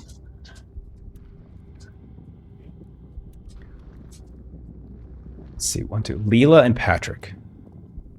The two of you can make either would be a luck test. Yeah. The two of you can make a luck test to try to grab her as she falls. I'm going to say, Will, you're too out of it and too pissed to do this. But I'll let Leela or Patrick do it. We rolled the same thing, 43. Yeah. Does that pass? Yeah. Yeah. Patrick, you reach out. You grab her. Marie is literally in free fall. And you grab her for a second. And your arm almost pulls out of its socket. Take a point of damage. As you just feel your arm threaten to like pop out. And right as it looks like you have Marie, the mouth on your arm reaches out and bites Marie. This spread of nectar sloshes down, and Marie, you fall again. But Leela, you are there and you are waiting. You kind of kick yourself off of the wall and grab her. And then you smash back into the wall. Take a point of damage, Leela. And you have Marie. Are you okay? No. Oh, and she like hit her head and whatnot. Kind of in this. This is so. Am I still falling? Am I still falling? You aren't. Knives out. Now, any weapons you have, take them out right now.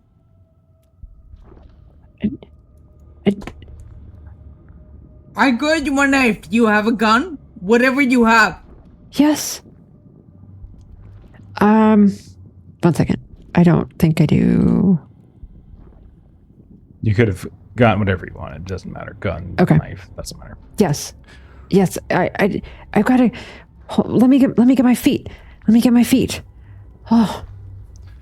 And she looks up to make sure that like Will didn't also fall. He did not. He is up there. Not sure if Will even noticed. He's still still spitting ranting and anger. Yeah. Serves her right. But Young Mr. Marie, Sawyer. Maybe if she wasn't talking so much, she would have been able to climb down the rope. Marie, you are missing a line. So I'm going to say any climb tests that you make are going to be made with a penalty die from here on out if you try to continue. And you are clinging to the wall now as best you can, but it is slick. It is pulsing. And you have the very clear impression it does not want you here. Okay. I'm all right. All right. We'll keep going. Keep going. So as you cling to the wall. Leela, you do your best to help her. Maybe Patrick, you catch up. And the three of you, as best you can, try to keep Marie stable. Will continues his rappel down until he's just above them. Goldie, we turn to you. You are left above, alone for a moment. It's very dark down there, but you do see the little bits of light from different lanterns from everyone climbing down. I need you to make a climb test. Okay. All right, you got this. So with the 30, I'm shooting for 50.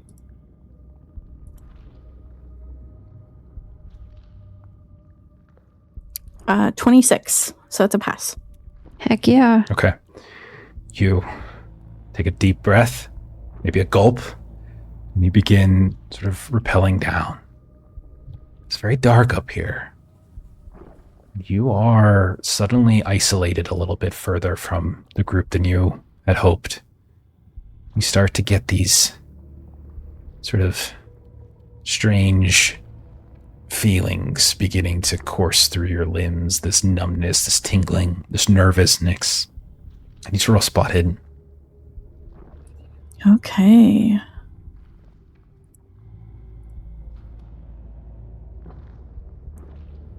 Uh, 84, fail. Okay. You're moving. You swing a little bit out and down, out and down. Just as look like you're about to catch up with Will, you suddenly feel a stinging pain in your ankle, your calf, and you look down and you notice that a section of the wall, this jutting piece of wall, it is not rock, but it is rather a giant spherical, like circular mouth, this almost like a sphincter with teeth, and it has caught your foot and is beginning to devour it and devour it. You are going to take 3 points of damage, and you right now have your foot caught being devoured. I need you to tell me how the hell you're getting away from this thing. I am going to try and shoot it to try and like shock it with the pain to pull my leg out.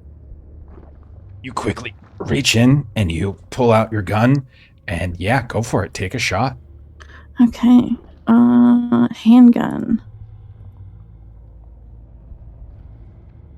79 over 60. I'm going to spend the 19 to pass. Go ahead and roll your damage. It's a 1d8. Mm-hmm. And I roll an 8.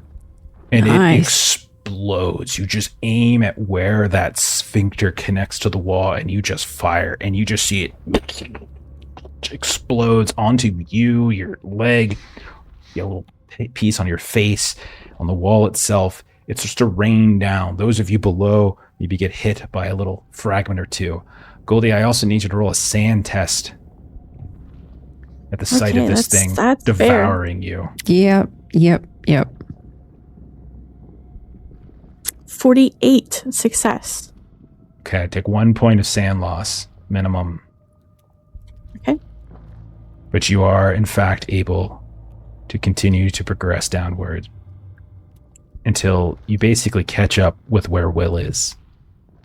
Now, you all have been at this for about a half an hour or so, repelling. Leela, what did you do, do you think, to help Marie as you were out in front? Marie has no line. It's snapped. She's like free climbing right now, and she is a jazz singer. So what are you doing? What do you think Leela might have tried to do to help her? Continuing forward, I think Leela makes sure they are connected with rope. So she's got rope tied to, like, she tied some rope around Marie's waist, and there's maybe like 2 feet of slack between them to give her some room to move. But Leela's not letting her out of her side now. Okay. What I'll say is that's going to take away the penalty die for Marie, but I think it's also going to take away your guys' bonus because now you're tied directly to each other. So you're going to be rolling flat climb checks as you guys continue down the two. I'm okay with that, Rosemary. I hope you were. I would say Marie is just, I mean, that was so scary that she's feeling connected. And I would imagine what Maria's probably do is just watching Leela's feet like a hawk. And so, you know, kind of that thing where, you know, you're, you know, following someone's footsteps kind of a thing where you're just like looking at feet and, you know, stepping in the same place kind of a thing. And I would say that's probably what Marie is very much doing, kind of head down, focused on, you know, keeping feet attached to ground. Okay. Leela, make your climb test for me, please. Joke. Straight roll this time, no? Straight roll for you because you're attached to Marie, I think.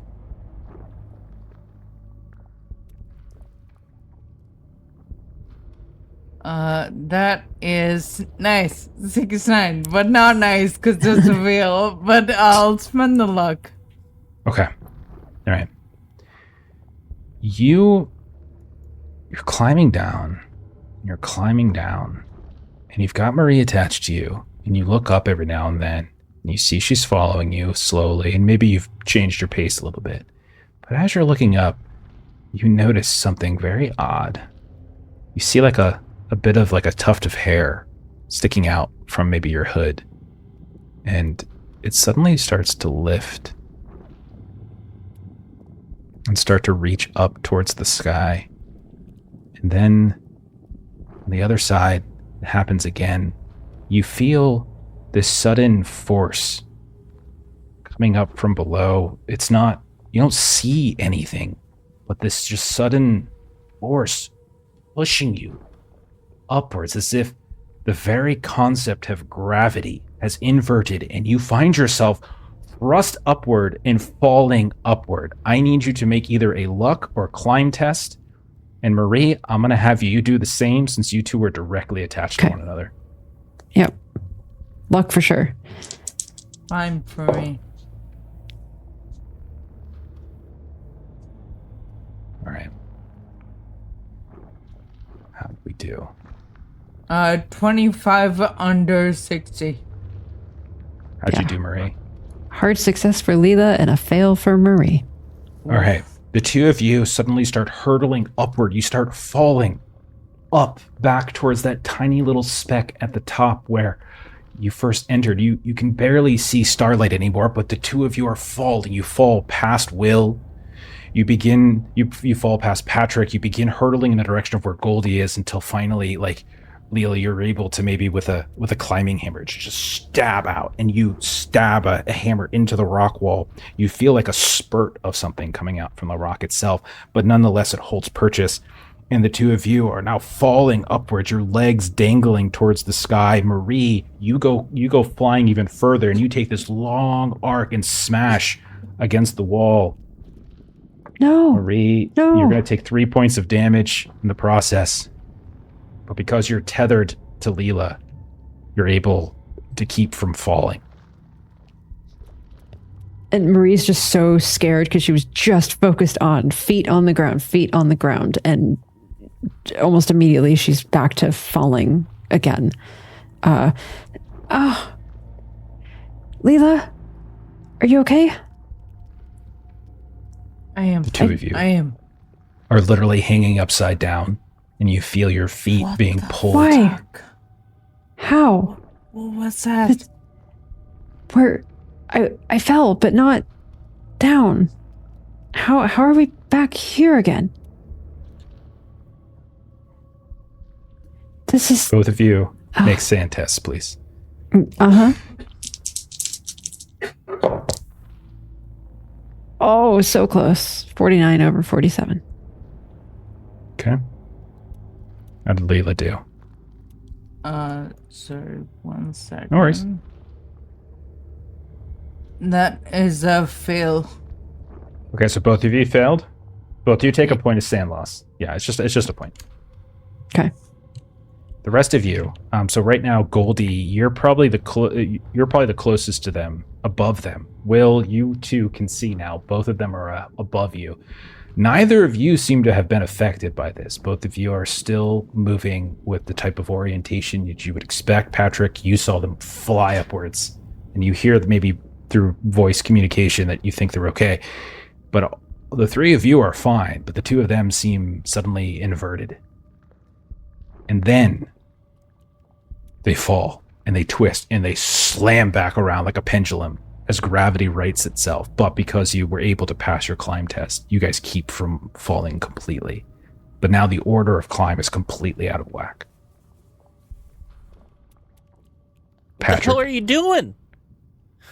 I was falling, but then we went this direction, and I would think at this point, like I'm imagining myself, like these kinds of things are just like, I imagine Marie just like leans over and like throws up a little bit. Like I feel like this is the kind of thing that just kind of gets you just completely. No, because then it rains down on all of us. Come on. It rains right on the Will and just in, Marie. exacerbates his anger. Oh, he's pissed. Patrick, I'm gonna come back to you as you hear the squabbling going on above you. I need you to make a climb test. You get a plus 20 as it has decayed somewhat for you. As you feel the muscles and bones begin to drain away. You still hear the sounds. Patrick. Somewhere above, very faintly, the sweet voice of Anna calling out to you, but it's being drowned out now by the squabbling. Rolled an 18, which is a hard. Okay. Excellent. And you keep moving. It is a few minutes later, as you are continuing to climb down, when, as you reach your hand out, you feel something clamp down upon it. And you look up and you see this rock formation that looks like a shark's face has enveloped your entire arm from the elbow down, your good arm. I need you to roll you can roll a dodge to try to kind of pull this away. You can roll a fight back if you wanted to try to fight. You can even try to roll a climb if you wanted to try to like treat it like a dodge, like to repel away. It would at this point be only plus 10. But this thing has chomped down, like this camouflaged mouth suddenly animates and it's trying to eat your arm. I'll go with fight back. So struggle against it, start whacking and hitting it. Okay. Trying to get to release. Looks good at 25 as a hard.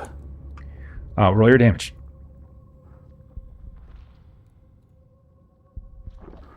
Can I use my knife or is it barehanded?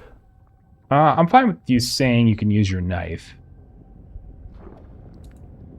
What does that grin mean, though? I feel like there's more to that sentence. We'll see.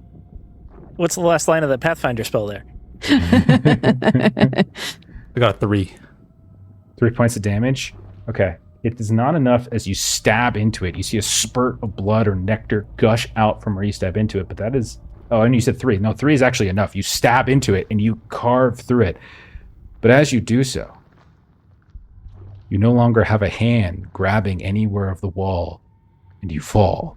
I need you to give me a climb test to try to like reach out, or a luck test to try to reach out and grab the wall before you fall too far. If you do climb, it's only plus 10, or you can do luck. I'll go with my 50 luck. 50-50. 70. Okay. You fall and you fall, and you like bang your head at one point, and you're going to take 2 points of damage, and you continue to tumble. You continue to fall, and there's no one below you to do for you what someone did to Maitreyi. So you're continuing to fall and fall and fall. At this point, I think Will was the person closest to you. Will, I'll give you a spot hidden test. You know how I feel about spot hidden. You'd like to ruin every moment by making a dumb joke. 75 over 56 is a fail. Yeah, you don't notice this happening. You're just focusing, mumbling, grumbling to yourself, unless you wanted to push. I Or think spend luck. Will would be so angry that he's not even... I think it doesn't make sense for him to push. Okay. Sorry, Patrick. Patrick, you continue to tumble and tumble and fall and fall. Give me another luck test or a climb test, whatever you prefer. Oh gosh. I'll keep the 50-50s going with the luck. Oh no. 91 is not good. No. Okay, this time you wanted to roll lower, not higher. Okay, this time you take 3 more points of damage, and you Oh. continue to fall. And no one can see Patrick anymore. He's gone. Will, you look down, and you don't see a light. Goldie, Leela, Marie, you look down. You don't see a light. Mr. Price? Mr. Price? Call his Patrick? name. And then you hear above you, Patrick. Patrick. Kind of echoing you, but it's not your voice. It's a woman's voice. Marie hears that? Yeah. Oh, Somewhere gosh. above somewhere. Oh. Leela, we must hurry down after him. Who's that woman? I don't know. And Marie, I don't think had ever met Anna, I don't believe. So she wouldn't know. So Marie would just assume it must be the area just distorting my voice. I don't know. But we must hurry. Okay. Yes, everything here's wrong. Will, give me a climb test. Yeah. So I'm down to 20, I believe, on this, right? Yeah. Which is good. Without the 20, I would have failed. 69 under 70. Nice. Nice. Nice. Okay. You start climbing down, and you look and you realize there is a light below now. Continuing to climb. But that light is getting bigger and bigger. And you hear something but can't see. You see like a shape. But you can't see exactly who it is. You presume it's Patrick, but then you hear like, "You all right, kid? You okay?" Frank, the hell are you doing down here? We lost Patrick. You see him down We there? gotta move. Patrick's gone. Gone. What do you mean gone? He's gone. He's Frank, lost. I'm not in the mood to play these games. Where the fuck did he go? He went down. Real far down. Well, we gotta go get him. Well, give us a hand already. Jesus Christ. All right, I'm on my way. I start climbing down. And as you climb down, you realize that light is just kind of hanging from a jutting rock, just dangling there. You see no signs of the person that you were just talking to. You see no signs of Patrick. You see a smear of like blood and nectar and viscera on the wall. But you don't see Patrick. You don't see Frank. Then you hear like, "Hey, come on, kid. You coming?" And you hear the voice from somewhere down again in the darkness. I need you to roll a sand test. All right. I've already taken 3 sand, which is half my daily. Okay, that's a 12 under 27. Nice roll. It starts to occur to you, Will. Maybe that's not Frank. You remember seeing the body of Frank on the slab in the hospital Superbissima.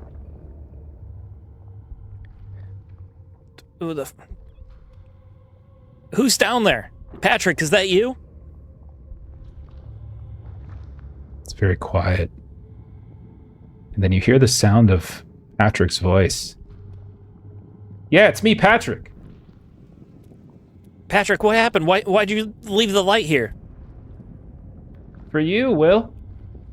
I got my own light, you dumbass. What the hell's going on? Gotta come see this. How can you see anything without the light? I can see everything. Just come What, see. like- There's more light down there? Something like that.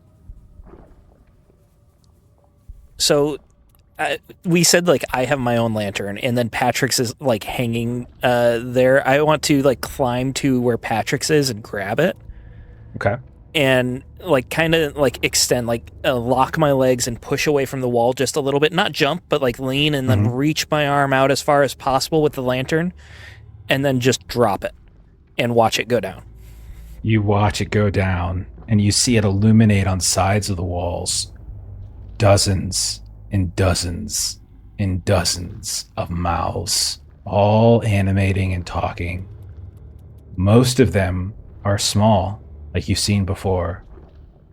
But you see this one enormous mouth about 30 feet below you, and you can see that there are these tongues that are forking out from it and are kind of slithering up the walls like a snake. A mouth larger than you've ever seen, but you've heard tale of these things. You've heard this is how Pastor Wood died. You've heard that this is where Montgomery Donovan's people were somehow getting the nectar. But this thing extends across the wall. It's got to be 15, 20 feet wide. But it's enormous, and it could swallow you in a gulp. It's on the wall itself below me, or like it's on like it's flat on the bottom of like wherever we're It's on climbing the down wall. to. Yeah, everything's On on the the wall. wall. It's a jagged crevice, but yeah, it's down there. I freak the fuck out. I Yeah. grab one of my pistols and I just start blindly shooting down there. Okay, give me a test. Okay. I can see this for Do sure. I get a bonus because it's big? It's actually going to be a penalty because it's dark. But then counteracted because it's big. No. All right. how Handgun size is works. 80. Okay, with the I rolled a 0, 0, a 10, and a 1, so that is an 11 with the penalty, which is a that's an extreme success still, even with the penalty die. Give me your damage. Screw you, darkness. And this is impaling for whatever that's worth in this particular scenario. Do I So look it's worried, 1d10 guys? for my, because I'm back to my 45 automatics. That's a 0 on the die. I am rolling max damage. That's 12. 12 points of damage. Yeah, Okay. fuck yeah. Okay. Not that it's going to kill this thing, but it makes me feel better. You fire down and you like unload in this thing, and you hear like ting, ting, as like maybe a shot or two bounces off the rock, but then you hear boom, it hits it without issue. It seems to not affect its movement. It snarls. You see another tongue emerges from its mouth and begins slowly, snake-like, moving up the wall in your direction. Will, you hit it, and you can barely see it from the glow of your lantern, but you see there's something coming up at you. It didn't even put a dent in this thing.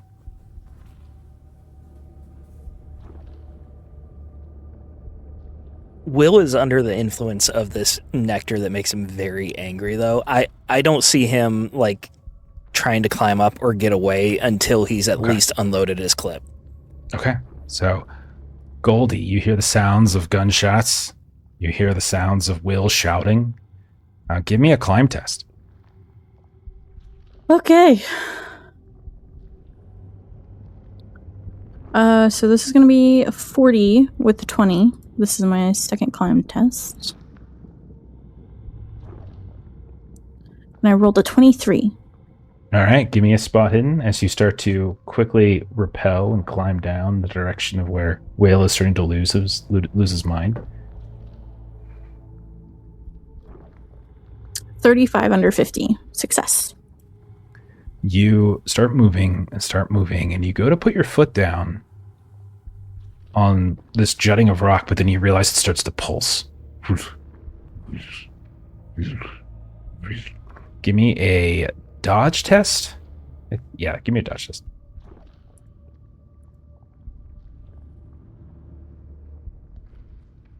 $24 under 25. You quickly push away as this thing explodes and creates this giant cloud of vapor, much like what happened to Will previously.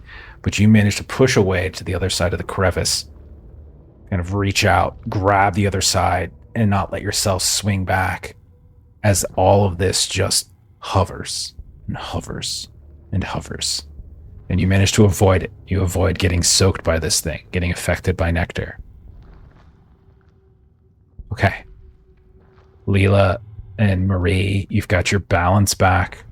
You see Goldie moving down. You see Goldie suddenly swing to the other side, and her light is like on the other side of the crevice, like she's holding on this angle down. You can see her line stretching down. Marie, I need you to make a climb test as you try to get yourself situated. Move back down with Leela. You're attached to Leela. Bad things that happen to you are going to happen to her. And unfortunately, Marie's climb is nowhere near as good as Leela's climb, unfortunately. You have a lot of luck. The benefit of rolling a climb test is you can spend luck on it. You can't do that. You can't spend luck on a luck test.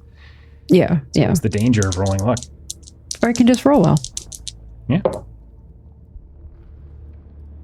Okay, I rolled a 39, so I will need to spend 19 luck to make that a success, which I will. All right. Give me a spot hidden test as you do so. All right. Make a note so I don't forget to take the luck off.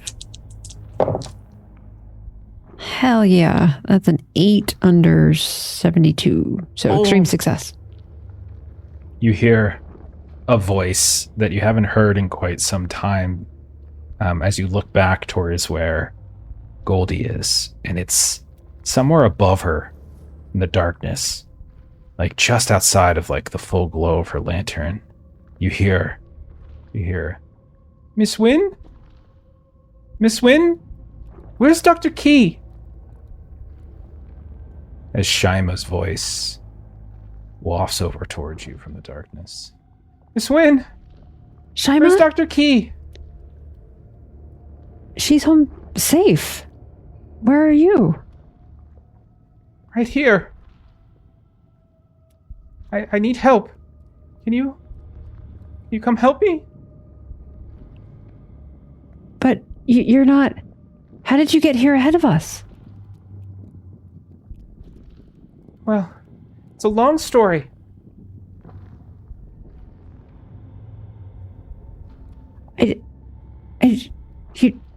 And Marie's not sure what to do, but she'll start climbing. She's trying to climb down. Okay. Give me a sand test. As you climb down a little bit further, you kind of get a little bit better angle. And you definitely see there's something in the rock wall above Goldie's head, maybe about 10 feet above her head, that is like moving and moving. Give me a little test. Does Leela hear any of that? Yeah, you hear it, but like it's a voice that you would be unfamiliar with. It's kind of over by where Goldie is. Like it's hard to, like you just, things are echoing voices, gunshots, like someone said Patrick's missing. Like everything's going crazy right now. Pass the sand. Okay. You see, Marie, as you look over and your eyes kind of adjust a bit, that there is a cat-like mouth, like with these sort of very sharp but small teeth. And from it, you hear the voice of Shima. Miss Wynn, where's Dr. Key? I need help. No. We need to help her. None of your business. No. And Leela had told Marie to get a weapon out. And so I think Marie then also would shoot her revolver at this mouse. Yep. Okay, give me a gunshot test. Give me a handgun test. I still never improved this particularly well, but let me give it a shot. Oh my gosh. I rolled a 5, which is an extreme success. All right, that'll be good enough to kill it. And so, yeah, you just explode this thing, and bits of it start to seep down the rock. And like Goldie, you feel flakes of it land like on your shoulder, on your hood. Here you just hear, Marie, what the fuck? None of your, it's not you. None of your business. Don't ask questions. And she's just like shooting at it. And then when she realizes that Goldie is, just don't listen to what they say. Don't listen to what they say. Focus on climbing. As she's just like, wondering why this woman is shooting over her head. It's shut up now. Speaking of shutting up, and she's looking down, or Will was telling her to shut up. And so, Leela, Marie, you kind of both sort of catch up a little bit to Will, and you can see he's firing down into the darkness below. You have no sight of Patrick. There is no sight of another lantern. That lantern light is now gone, by the way, Will. The one you dropped, you can't see it any longer. And Goldie, do you swing back over, you think? Yeah, if like the cloud has dissipated. Yeah. Then she'd rejoin the group, and how far does this go? We don't all of you know. Are caught up to Will at this point. You're just above Will. Will's firing his clip, emptying his clip. What the fuck? There's a mouth down there. Fucking big one. I think it ate Patrick. What do you mean? Oh my god. Did you... What the fuck do you think I mean? Did you see him fall into it? I dropped the lantern. It showed the mouth. It's directly under where the fuck we're going. Put the 2 and 2 together. It equals 4. We should keep going. He may still be here. Feel free to keep going.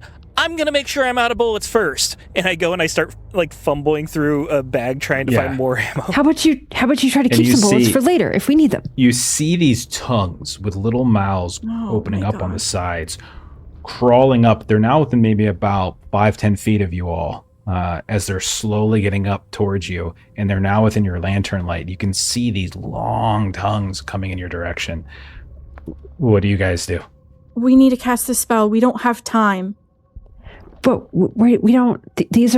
This is not it. We have to be touching the creature. This is not the creature. We've seen mouths like this all over. We haven't gotten where we need to yet. We have to keep going. Goldie, give me an occult test.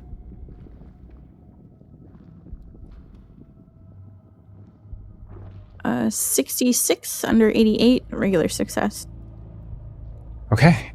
You have observed, as you've climbed down, that the crevice wall seems to pulse and undulate. It seems to bleed. And you can see these little pustules grow out of it. Yeah. It starts to occur to you that perhaps you have kind of passed into some kind of outer membrane. While you don't necessarily see like the full torso or body of whatever it is, you formulate a theory that this very crevice you're in is part of the body itself. Yeah. So in some respects you are. Of course, the problem is you have these two things coming up at you, but yeah, like you would certainly think that. Marie, we're in it. We're touching the body right now. I made this wall bleed.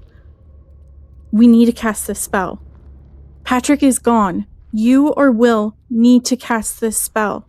I'll help as much as I can, but we need to cast this spell now. We need to shoot the tongues behind you first. We don't have I'm working time. on it.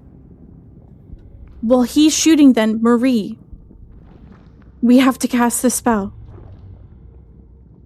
I'll pull my rifle out and help Will.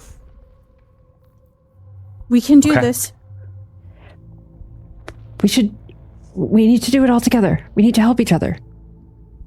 You guys do know that the ritual takes a while. It's not just like a quick 1 minute. We need thing. to start It literally this. is going to take you like it could take you anywhere between a half an hour to an hour or so to complete it. So I. Does it look like the tongues could reach me where I am? Oh yeah, they're going to in a second. Oh yeah. Yeah, there is another side to the crevice if you wanted to try to go over. As I'm shooting, yeah, I don't mind. A little working my way action over. moment. I want to Matrix hold the rope, run across the wall, do a 360 as I shoot down. Okay. Yeah, if you give me you just give me a shoot test, but I will say give me a penalty die in the shot. So that'll account for both pushing yourself and like firing, and then trying to like reach back and grab the other side of the wall. Fair enough. I already had a penalty die before. Should I take another penalty die? That was for light, but these tongues have moved Okay, they're up the closer wall now. to get within your Oh boy. My dice want to roll really well, but that penalty die made it a little bit worse. So it's a 34, which is still pretty good. It's a hard success. I would have had a 4 otherwise. Okay. Give me your damage. Oh, yeah, that's important too, isn't it? Okay, well, there it balances out. That's 3 damage. For the max before, now I get minimum. You see one of the tongues just sort of explode with this little bloom of like red orange as you hit it. And it like recoils for a second, but then slashes back onto the wall and continues its upward ascent. Leela, you said you were firing as well? Yeah, with my rifle. Yeah. Are you standing still and firing down, or are you going to try to do what Will did and like push off to the other side? No, and shoot while I'm you're swinging standing over? still and firing down. I need to hit. There's 2 tongues coming up. Are you shooting the one that Will attacked? Yeah. Okay.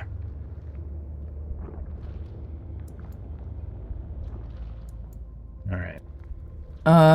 That is a success with a 63 under 75. Leela can give me shoot. damage. Yeah. 75 Just the rifle, firearms. Nice. Yeah, go ahead and give me that damage. Oh. 2. Okay.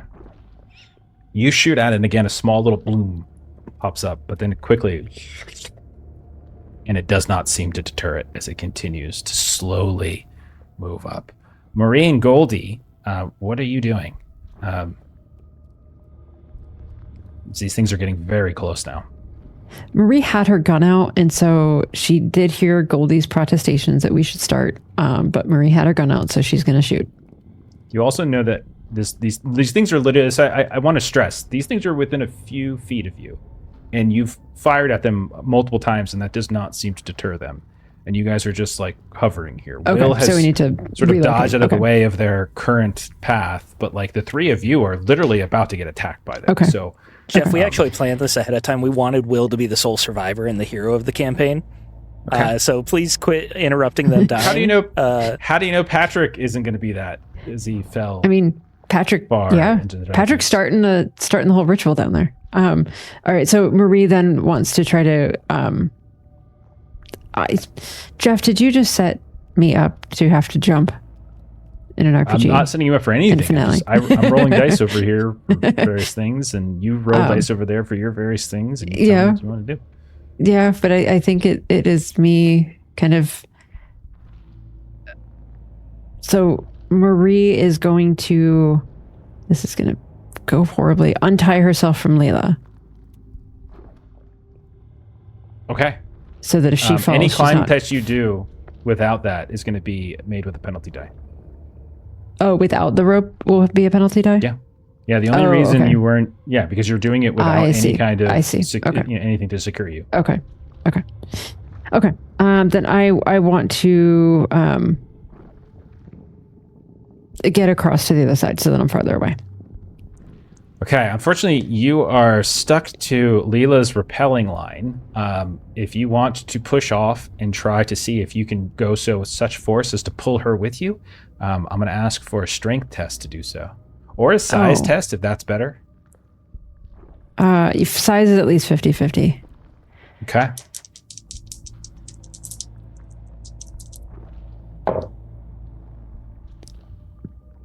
Okay. 81.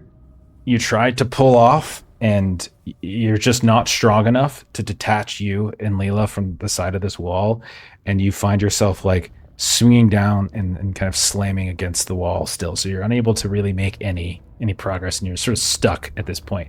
Goldie, what do you do? Oh, she's Get heading out of the over to way. Will. Yeah, she's Okay, just give me a climb test. okay. Oh God. So 10% now. So 30 is what we're shooting for. And I Okay, rolled close enough. 37. I will spend the 7. Okay.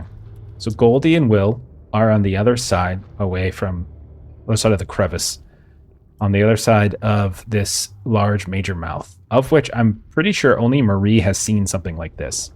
So I need everybody who has not seen a major mouth before to go ahead and roll a sanity test. So that's all 3 of you. Fantastic.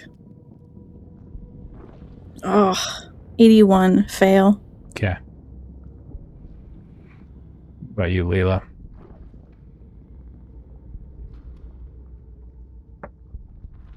That's going to be 4 points of sand loss for you, Goldie.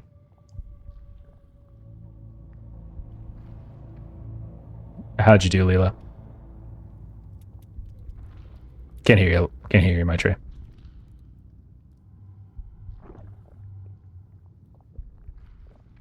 Sorry, it was muted. Successful 11. Okay. Extreme success. Minimum. Yeah. Yeah. Minimum sand loss for you 1. So that's the minimum.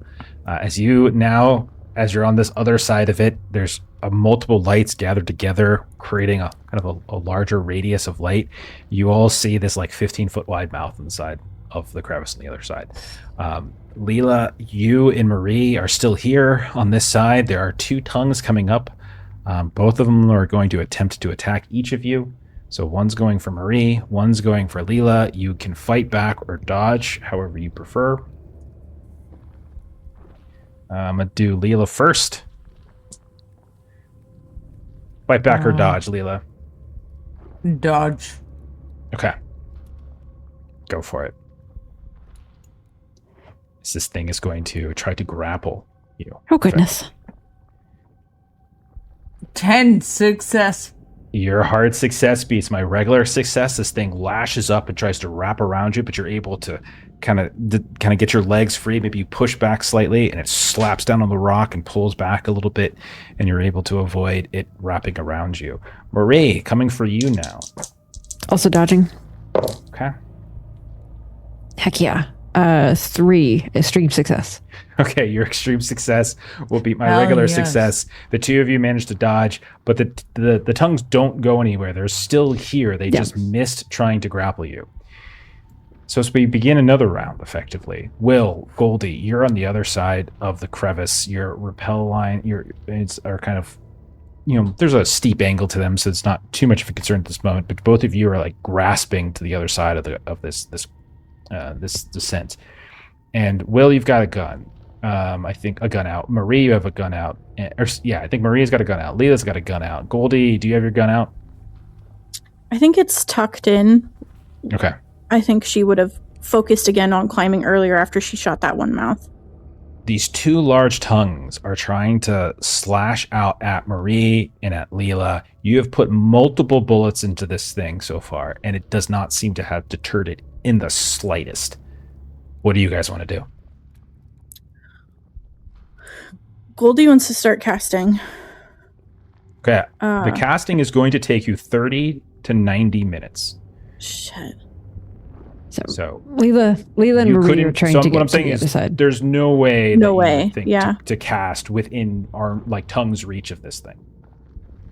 So then we need to start climbing back up and help shoot first to help save Leela and Marie. Yeah, we've got to locate a space that seems as quote unquote safe as we can be. So like that, I think, is probably our goal right now, is just trying to spy somewhere that we can try to be. Trying to go up? are you trying to go down?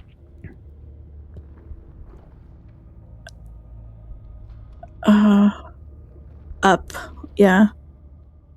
Okay. Well, My vote would be down because Patrick went down. So that would be my vote of trying to get to the other side and go down past this one. Mr. Sawyer? Leela? Bam, bam, bam. Do you, As I'm Go. reloading. Yeah, Will and Leela Leela are is just firing. frantically like trying to get her rifle loaded.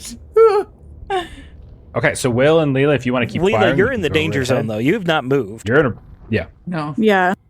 yeah, we need, so if Goldie wants to go up, then Marie will go up. And so she'll be kind of pulling to try to you get. are attached to Leela. Leela, we need to go up. The guns are not doing anything. We have to get out of the way. We have to start casting. We've got to get out of the way. Let's climb. Doesn't We can need to climb be together. told twice. She's going. Okay. Anyone climbing up? So Marie, Leela, Goldie. If you're climbing up, give me a climb test. Okay. Will, are you just firing across the way at this thing? I feel like with the nectar making him angry and enraged, it doesn't make sense for him to like be the first one to retreat. Like he wants to keep fighting, so he has to like push off for a bit. So yeah, he would take another couple shots. Okay. I see a extreme success on the climb test Yeah. by Leela. Yeah. I see a regular success by Goldie, then Marie, Hard success. and a hard success. So the three of Nice. you start scurrying back up a ways. At a certain point, you do notice that the tongue doesn't seem to be able to follow you. Like it's maybe like a 30-foot reach on it or something like that. And you're just enough above it to where it doesn't seem to get right to you. Meanwhile, you hear gunshots going off. Will, how'd you do? Good question. I didn't roll it yet because I'm dumb. With the penalty die, it was 67 under 80, so regular success. Okay. Damage would be 7. Got it. Okay. You look around and you notice that the rest of them, you still have no signs of Patrick whatsoever. No, there's no sign of him at all. But Marie, Leela, and Goldie have started to scurry back up. Mr. Sawyer, up here. We have to start Jesus casting. Christ, quit bossing me around. I'm coming up. Well, hurry up about it. She does not stop bossing you around. Give me a climb test, Will. All right, no penalty on that one.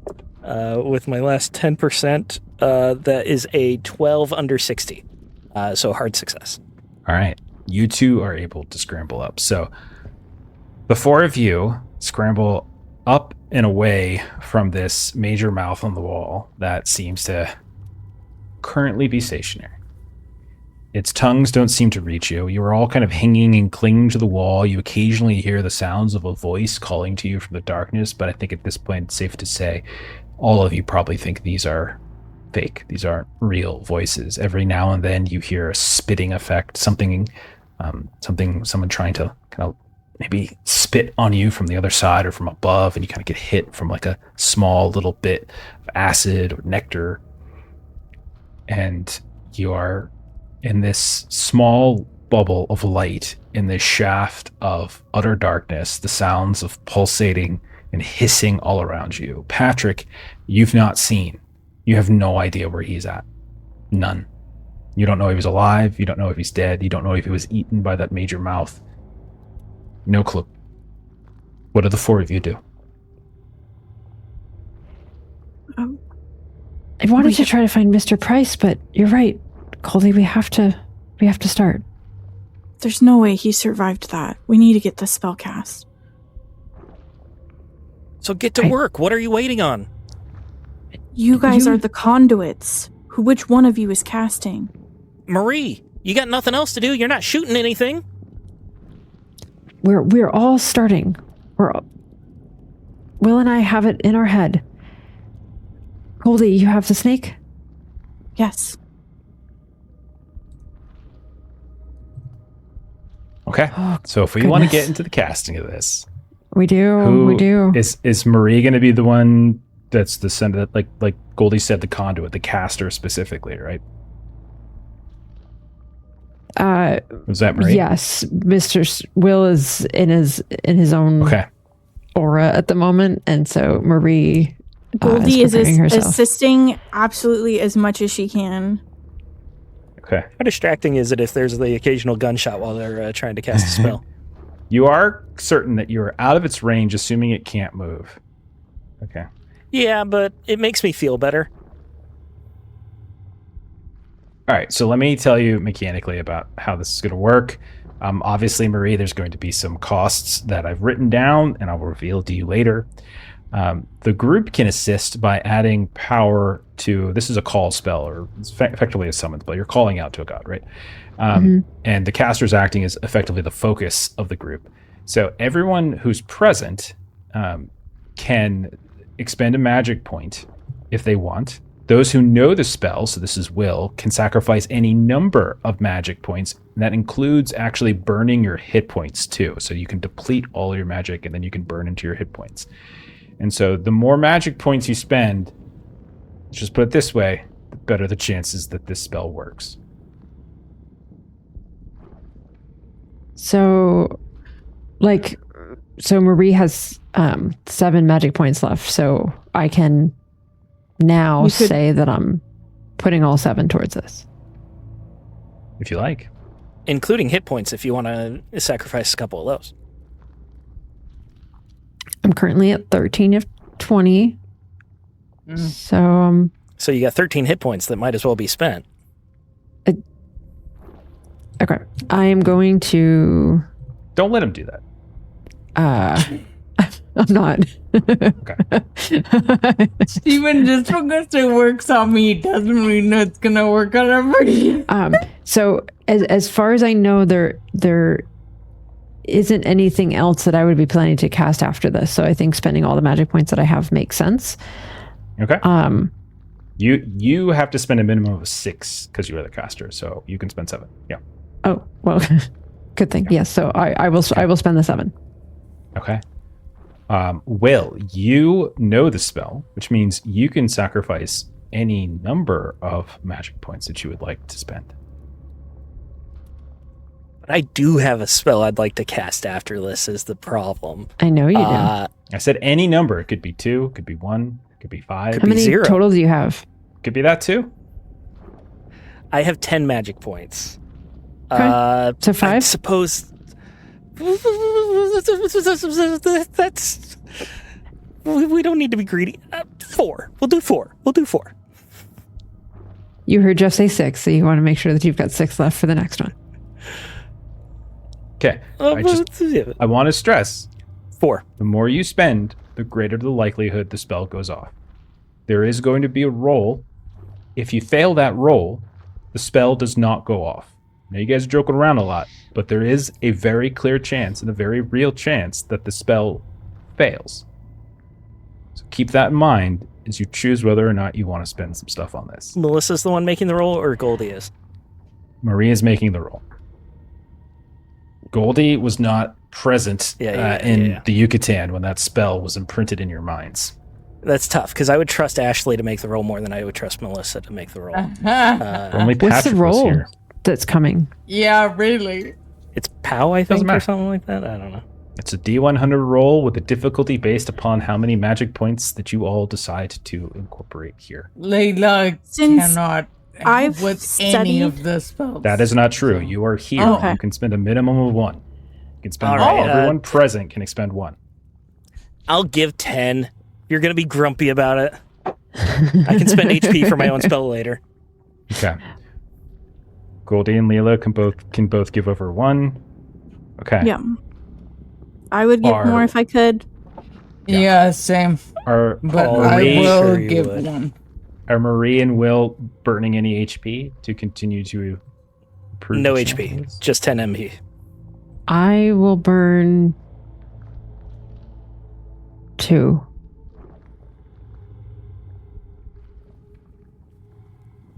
Okay. You guys are new. I would- I'm trying to be careful. I don't want to just give everything away, but at the same time, I want to stress you guys are trying to call. What are an we at right avatar now? Well, of the and we elder also god. Thought we would have had another, because we would have thought that Patrick would 21 have been total points spent so far. Could I give health? I think because you don't know the spell, that I think you can only do the one. It has to be if you have to know the spell to be able to contribute more than one. Thanks for asking, Vash. I have the same question. So right now it's really just Will and Marie who can continue. Yeah. And that makes sense. They were there. Yeah. They're giving more of themselves to call forth. I'm actually happy that I was even able to give one because I really didn't think I could give anything. It's a shame I'll Patrick give 8. bailed on us. I will. So I had given We 2. left him I had to given die. 2. So 6 more. I will. Okay. Yeah. So that'll put me from 13 down to 5 HP. Okay. All right. Will, you good?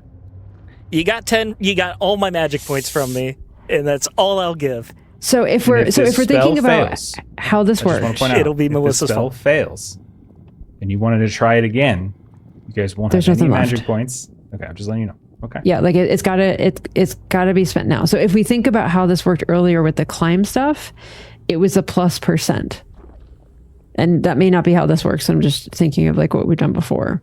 The climb stuff was like a conversion from the Trail of Cthulhu. Okay. So what are we at right now? You're at 27.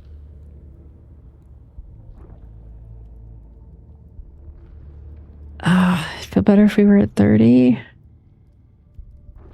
You trying to get 3 hit points out of me? Yes, I am. In fact, trying to get. What's your HP at? That's irrelevant. Objection. I'm guessing your HP is higher than 5, which is where I have put Guys. myself because I. Come on. All right. I'll give you the 3 HP. Fine. It's bullying though, and I don't appreciate that. You're welcome. We're gonna succeed now. Okay. Give me a D100, Marie. Hell yes. Oh my gosh. I'm gonna roll this. I am going to In give you a system. bonus die, actually, because the spell was specifically imprinted on you by an elder deity. And it wasn't just some random thing you read in a book. It is something that You is can do in it. your You can memory. do You it. have an imprinted memory. You have a crystal clear, perfect understanding of how this spell is supposed to work. It's just a question of whether or not you have enough vital life essence from you and the people around you to You be can do able it. to You can call do it. across the cosmos. I am so nervous right now. Okay. No, you can do it. You I'm can gonna do roll it. this in Foundry so everybody can see it. I don't actually know how to do the thing, so I'm just gonna roll it twice, and we know how to make a bonus die work. Oh my goodness! Deep breath. Deep breath. Deep breath.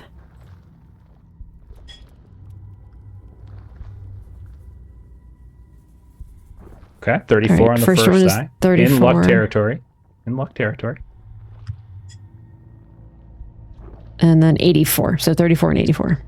Okay. Do you want to spend 4 points of luck, I assume? Or do you want the campaign to end right here? I, of course, would like to spend 4 points of luck. So for about, hang on, let me do some math. For about an hour and a half, you all hang here in the darkness as these echoes of hisses and voices familiar call out to you, beseech you. Occasionally you hear the sounds of small little pustules exploding, and raining down on you are these droplets of nectar. Eventually, the air in this crevice grows very thick, and there is this like copper tang of blood that starts to cover you. It gets in your nose, on your tongue. There is this low sort of vibrational hum of this language that is coming out of Marie's mouth and then echoed by the 3 of you in turn, as each of you seem to give yourself over, echoing these chants. Marie's movements are somewhat jerky and trance-like as Goldie hands her over this snake, this dark, glistening snake writhing in your hands. And as you hold it to your mouth and begin to consume it, its scales wrap against your throat in this kind of sickening rhythmic slide. And then you are able to finally kind of place your bloodied palm from this ritual bloodletting against a wall. You reach out, you find one of these previously exploded pustules, these sacs, this toothy sore that doesn't quite manifest enough to bite you. And the mountain itself seems to recoil. As you look up, you realize above the four of you, there is this localized cloud of blackness that seems to be manifesting. This semi-reflective pool that casts a bit of your light back.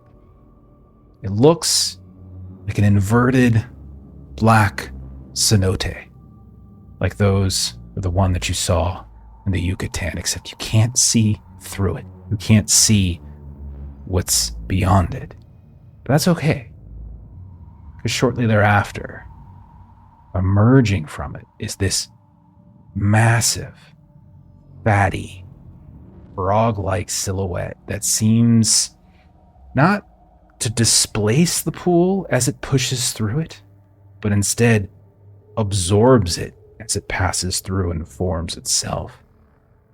Some of you, Marie and Will, you have seen this creature or something very much like it, this maybe smaller, more ambulatory version of the creature that the two of you saw, along with Bev, along with Carmelita, along with Patrick.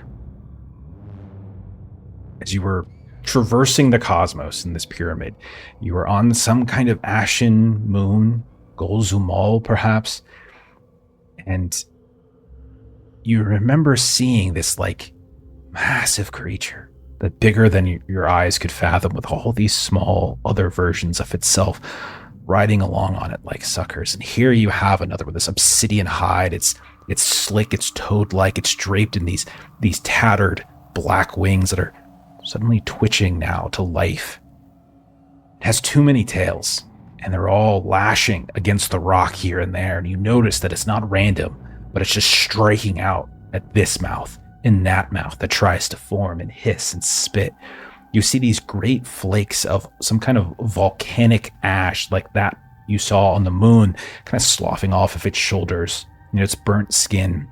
And you see it reveals this central cavity, this mouth, and these myriad serpent-headed tongues begin to emerge and kind of slurp at this stagnant air, and it kind of dripping something down the long cavern, steam coming up from where they emerge.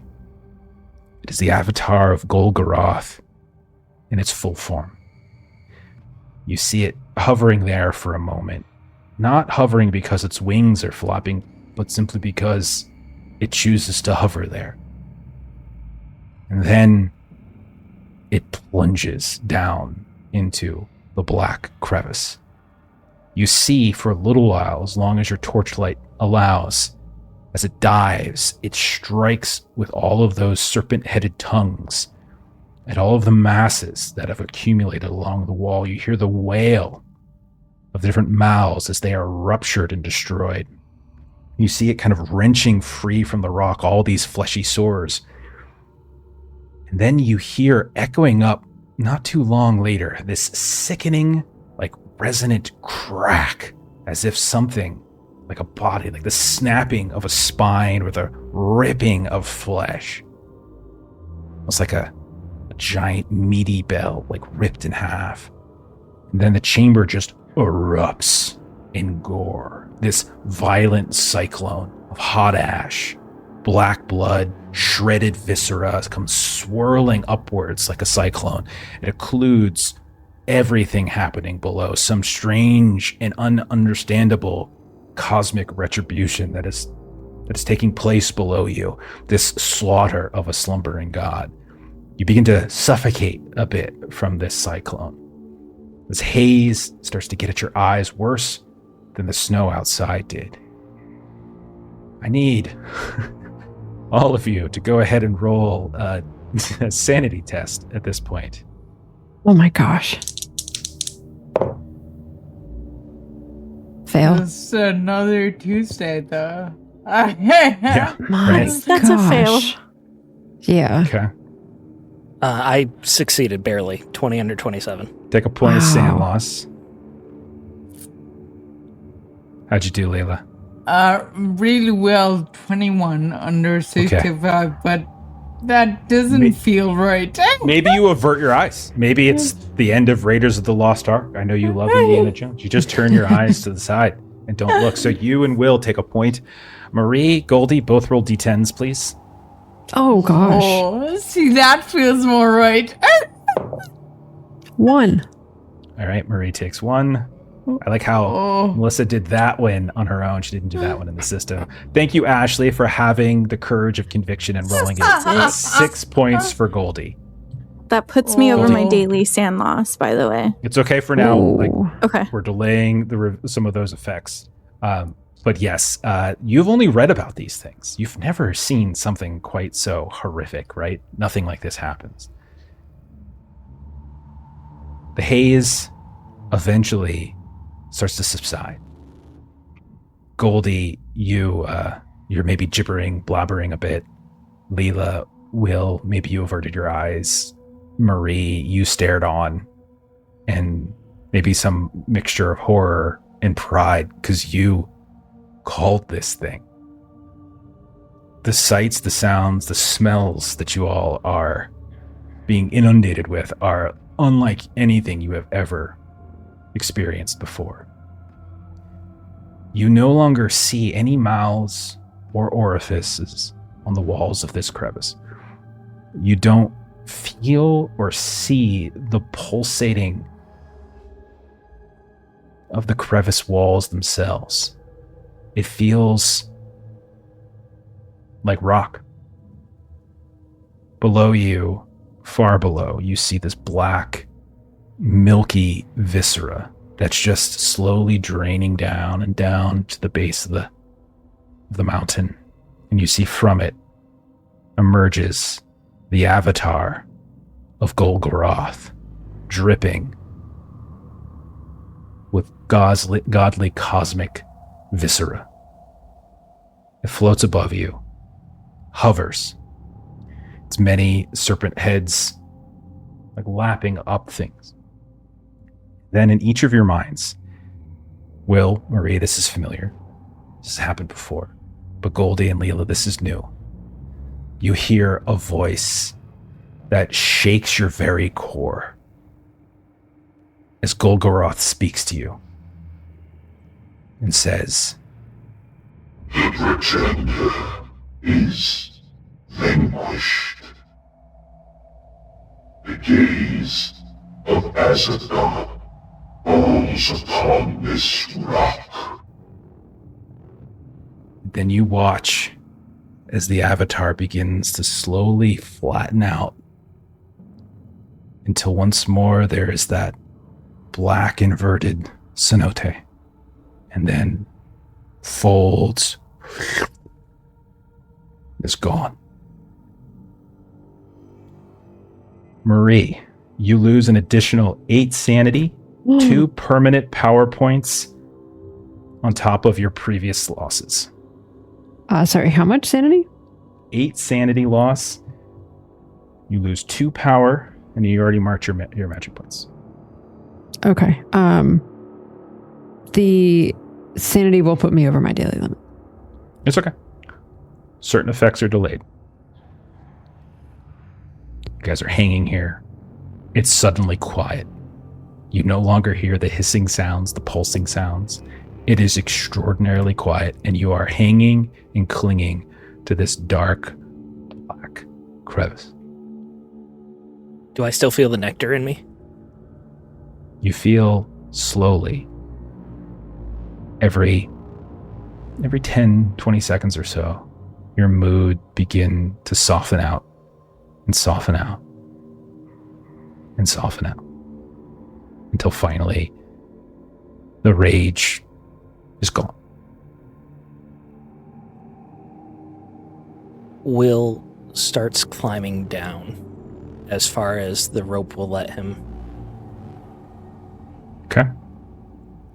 Marie's just, when she kind of comes back to it, if she's able, she's just going to start screaming Patrick's name. You scream. You scream. Will, you climb down. Eventually, Will, you will reach a portion of the crevice where it's stopped. It's just like this jagged wedge, blackened rock, coated from whatever that milky, viscous substance was. But there's nothing here. You hold up your lantern, you look. Marie, you call out Patrick's name. There is no response. Patrick! Patrick! Will, do you see anything? Will? No, I don't see anything. Start climbing up. Let's get out of here. Where? But are you sure?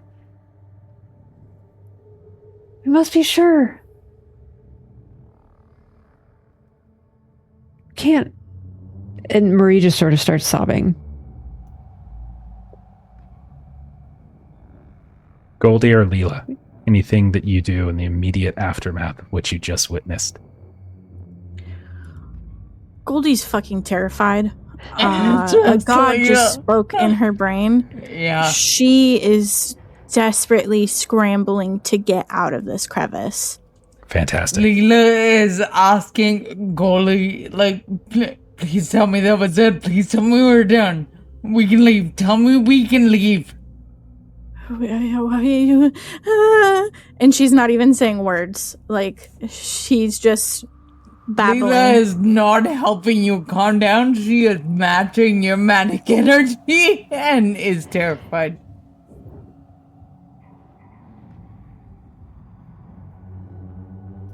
Mr. Sawyer! Marie? Mr. Sawyer!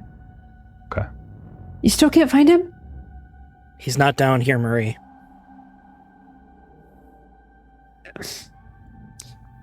Then come back up. Then. I'm sorry, Mr. Price.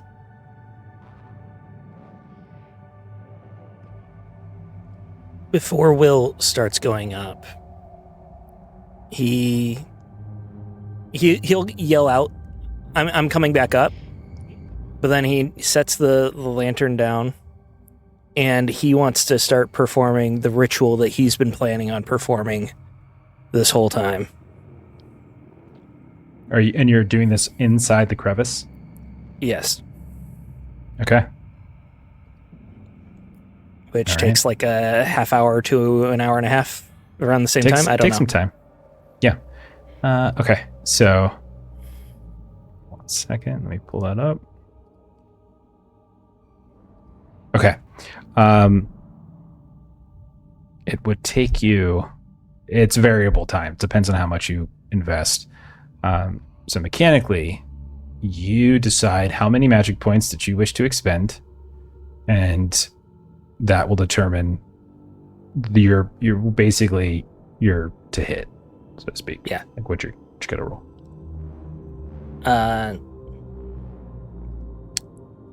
I have 17 hit points. I will spend 15 hit points as magic points.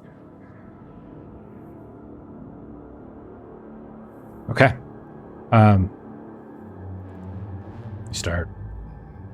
You find a ledge, kind of rest against, one jetting out a little bit further where you can maybe stand even. And you begin to chant this unknown language. It sounds like some broken or ragged, like Proto-Greek, but it is not quite Greek. Give me a D100.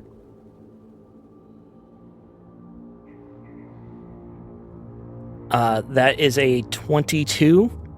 I have 51 points of luck. No need. 22 is a pass. Oh, okay. Okay. So even though I only spent 15? Yeah. Is it not the same as the last one? Not every Okay. spell's the same. Spells are different. Fair. Okay. So, as Marie and Leela and Goldie are climbing out, is that correct? Yes. Those of you near the top, you suddenly hear the sounds of a whistle echoing up from the recesses of the crevice. And then maybe you hear the faint echo of this language. And there is this moment, if you look down, Marie or Leela or Goldie, where there's like this brief jolt of illumination. And you see something wafting up in your direction. And you just see these stars. They just look like stars coming up from the darkness below. And they move past you, up through the opening in the crevice, up into the night sky. And then, Will, it took you about 15 minutes to get through the entirety of it. And you finish the ritual. You finished the chant, everything that you said. You saw something of light emerge from the whistle and just rise to the sky. But nothing happened.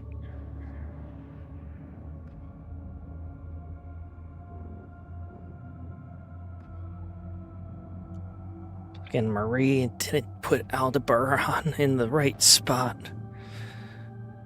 Will just yells. Find my friend Patrick Price and return him to us unharmed. And then starts climbing.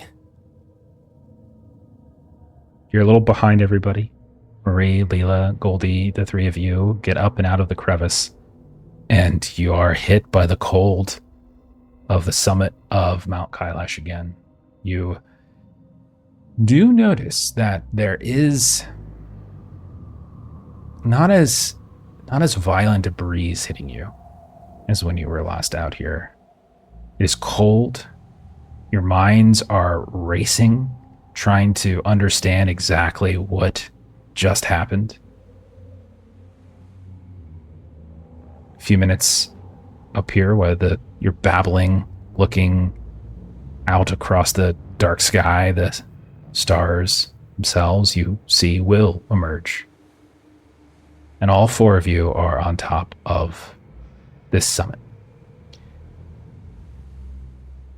And right as you're about to say something to each other, right as someone was about to break the silence, you all hear the sounds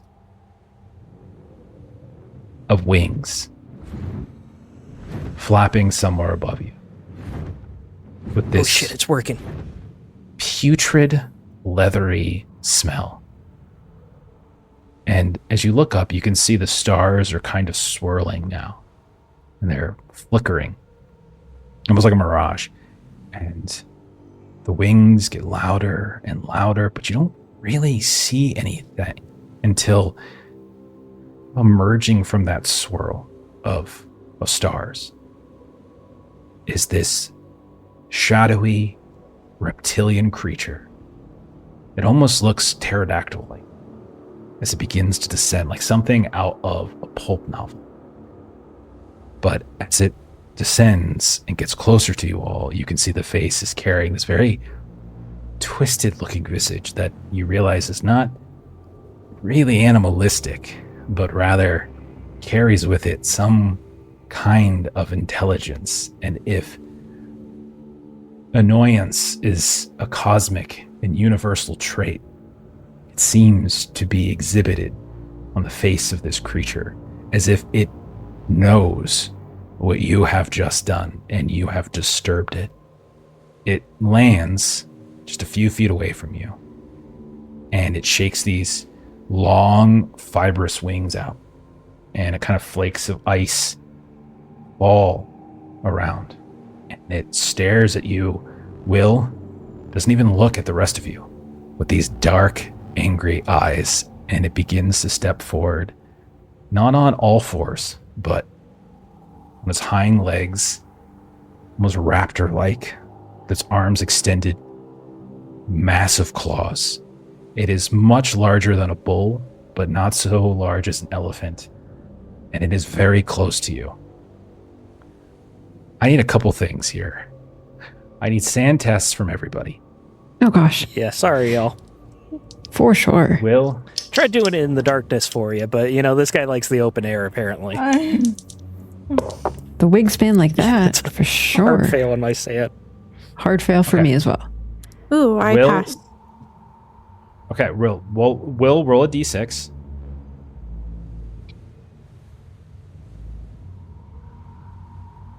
Two. Okay.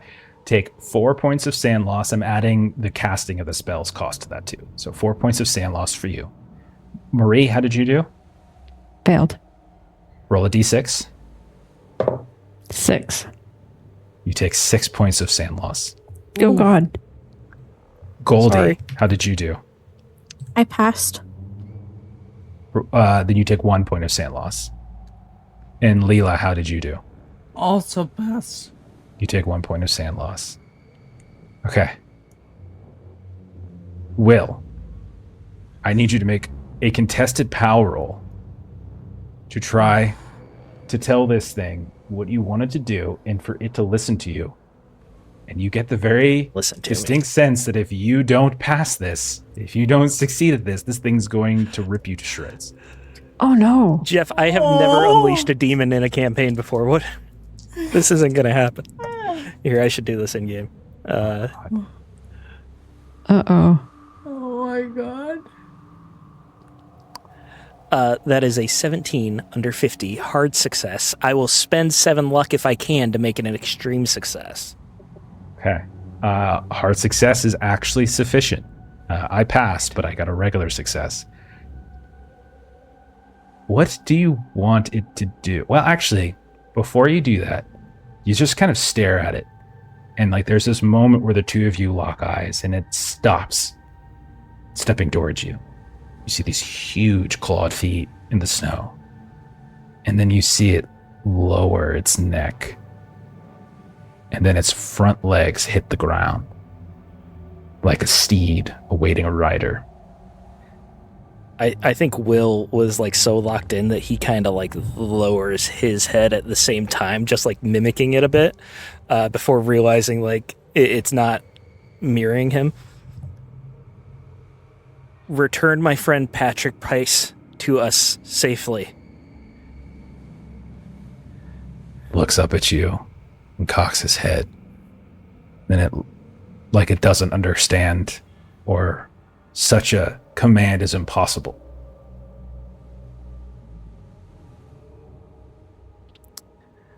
All right, y'all. I don't think Actually, I'm gonna. Make a luck test. Luck is 51 here. Let's just keep rolling in Foundry, so everyone can see when it comes up. There we go. 34 under 51. It looks at you quizzically and confused. And then it leans back and seems to understand. You see this bit of comprehension wash over it. And once more, it leans down to allow you to ride atop it. All right, y'all. Here. And I reach and I get my black draughts, drafts or whatever, and I give them each one. I don't know what these do, but I take them if it gets too cold. And I swallow one myself, and then I jump on my new friend. As you're doing that, Marie gives you a huge hug. Just for we just came up to the top and Will's then this happened. And completely she's surprised by this as he's trying to hand you a vial. Did not expect this as he was just yelling at you, kind of feeling a little sheepish about it. I'll meet you at the bottom. be well. Yeah, of course. I got this. Do you drink one of the drafts there, Will?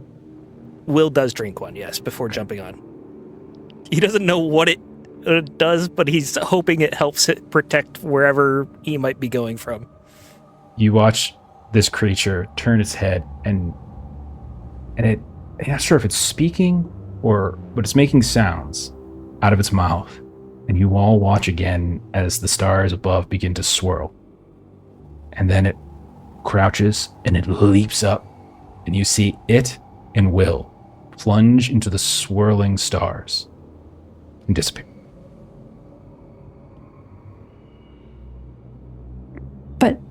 But he asked it to find Mr. Price. Where? Blast it! What? Goldie, Leela, do we stay here and wait? He said he'd meet us at the bottom, right? It's too cold. We need to go. Not a decision I can make. You tell me what you want to do and I'll help you either way. Get off this mountain. We go back I want to go home.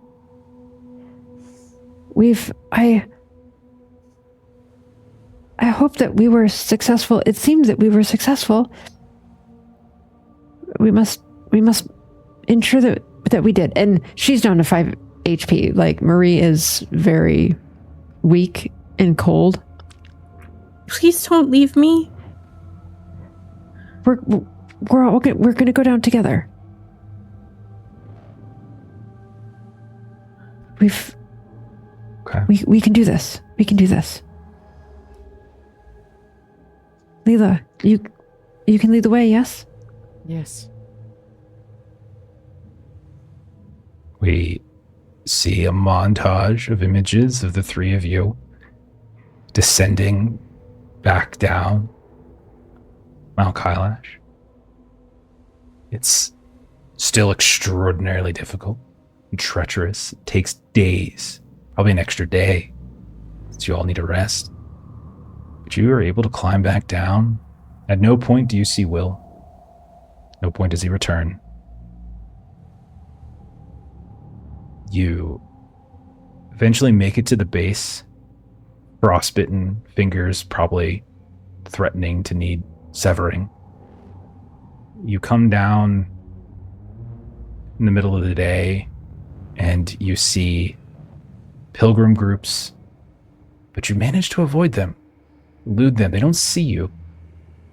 Who would be so bold as to just come down from the mountain when they didn't see anyone go up? So you're able to sort of limp and dodge, continuing to look up at the sky to see if the stars are twirling, if the sky is twirling, if Will emerges once more, but he doesn't. You make it back to Darchen, that small final outpost, a few hours south of the mountain. You see the 2 stone edifices, you see the tents, the flags. And you sit, you rest, find a fire. And as you rest, you all begin to notice a strange, faint, green light in the sky, undulating slowly across the heavens, like a foul set of auroras manifesting polar regions, perhaps. And relatively soon thereafter, you start to see these cracks of lightning flashing across the sky, jumping, it seems, from cloud to cloud, striking the ground both near and far. Marie, a faint memory surfaces for you, somehow pushing past all of that physical and mental exhaustion. Memories of a vision that you saw once in the Pyramid of the Sorcerer in Chichen Shoshu, as Bev tried so desperately to control your hurtling through space and time. You remember seeing something of that in one of the earthly spots. You all also start to notice, too, that some of your gear that you've just set aside while you've eaten and warmed yourselves by the fire, in some of the tents and the stone edifices, they all have this fine layer of not snow. You thought at first it was snow. You thought the entire time descending the mountain it was snow that was falling on you. You thought the entire time moving for the pilgrims, it was snow. But you realize now it's ash, and it's falling from the sky. It's very fine powder. And that is where we're going to end for tonight. And we will pick up on that next week, because this is not the finale. Oh my gosh. You guys doing okay? Oh, I could no. tell And I are going to fight God Sorry, of the Lon. cosmos while you guys are just hanging out in camp. Oh my god. Wow. Oh my I goodness. swear to And God, the last time my mouth was this dry was in university after I got super baked. Okay. Wow. Jesus. Oh my gosh. All right. Okay. Fuck. We'll pick up on that We next did week. something. We did You something. guys did it. We did, Did something. something. You did it. At what Yeah. cost? Remind me to give you a sanity reward next week. I'm not going to do it now, but remind me to do it next week for actually destroying the lyre from beyond.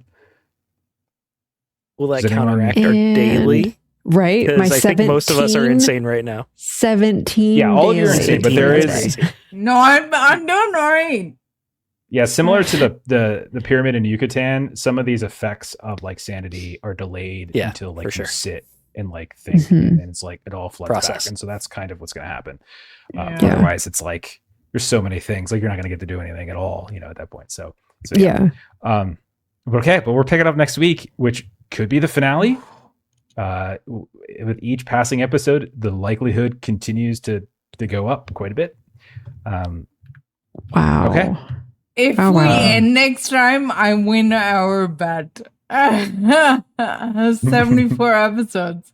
No, You need to get to 76. I thought you were 76. Yeah, I and think I'm 74. Anything under Melissa's got 76. Yeah. I was just It's looking long. at it. Oh! God I've got damn to it, find it Lon. again. I think And I gotta Lon solve for like Thought I 15 more was episodes. 74. Yeah, it's 76. 76. Okay. So- Okay. Closest without going over, though. I couldn't right? find my first notes because the last time we did this, Long was missing. So it was 76 Maitreyi, Okay. 88 Ashley, 90 me, 91 Steven. Okay. Oh boy. Okay. But- Well, we'll my figure it out. gosh. Let's just say that was a hell of an ep. You guys did a great job. It That was a was. very epic Holy- one, very thank long, you, very lengthy. Jeff. Long. I'm Thank sorry you you had to sit so there for a much. while. Hey, I enjoyed it. Series It's all of bad good. luck rolls in a row. One of those It passes, happens. you're okay. But yeah. This was amazing. Thank you, Yes. Jeff. Chat, Thank agreed. We're not done. What a session. everyone. We're not done. Yeah. There's still more to go. But we are really freaking close now. Oh my god. Okay, let's do a couple closing plugs to start. Maitreyi, where can we find you on the internet? I'm much better hydrated.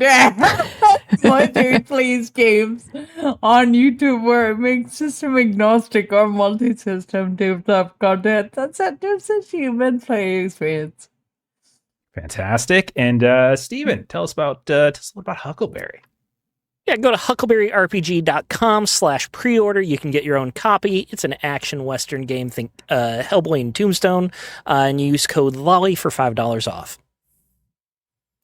Phenomenal.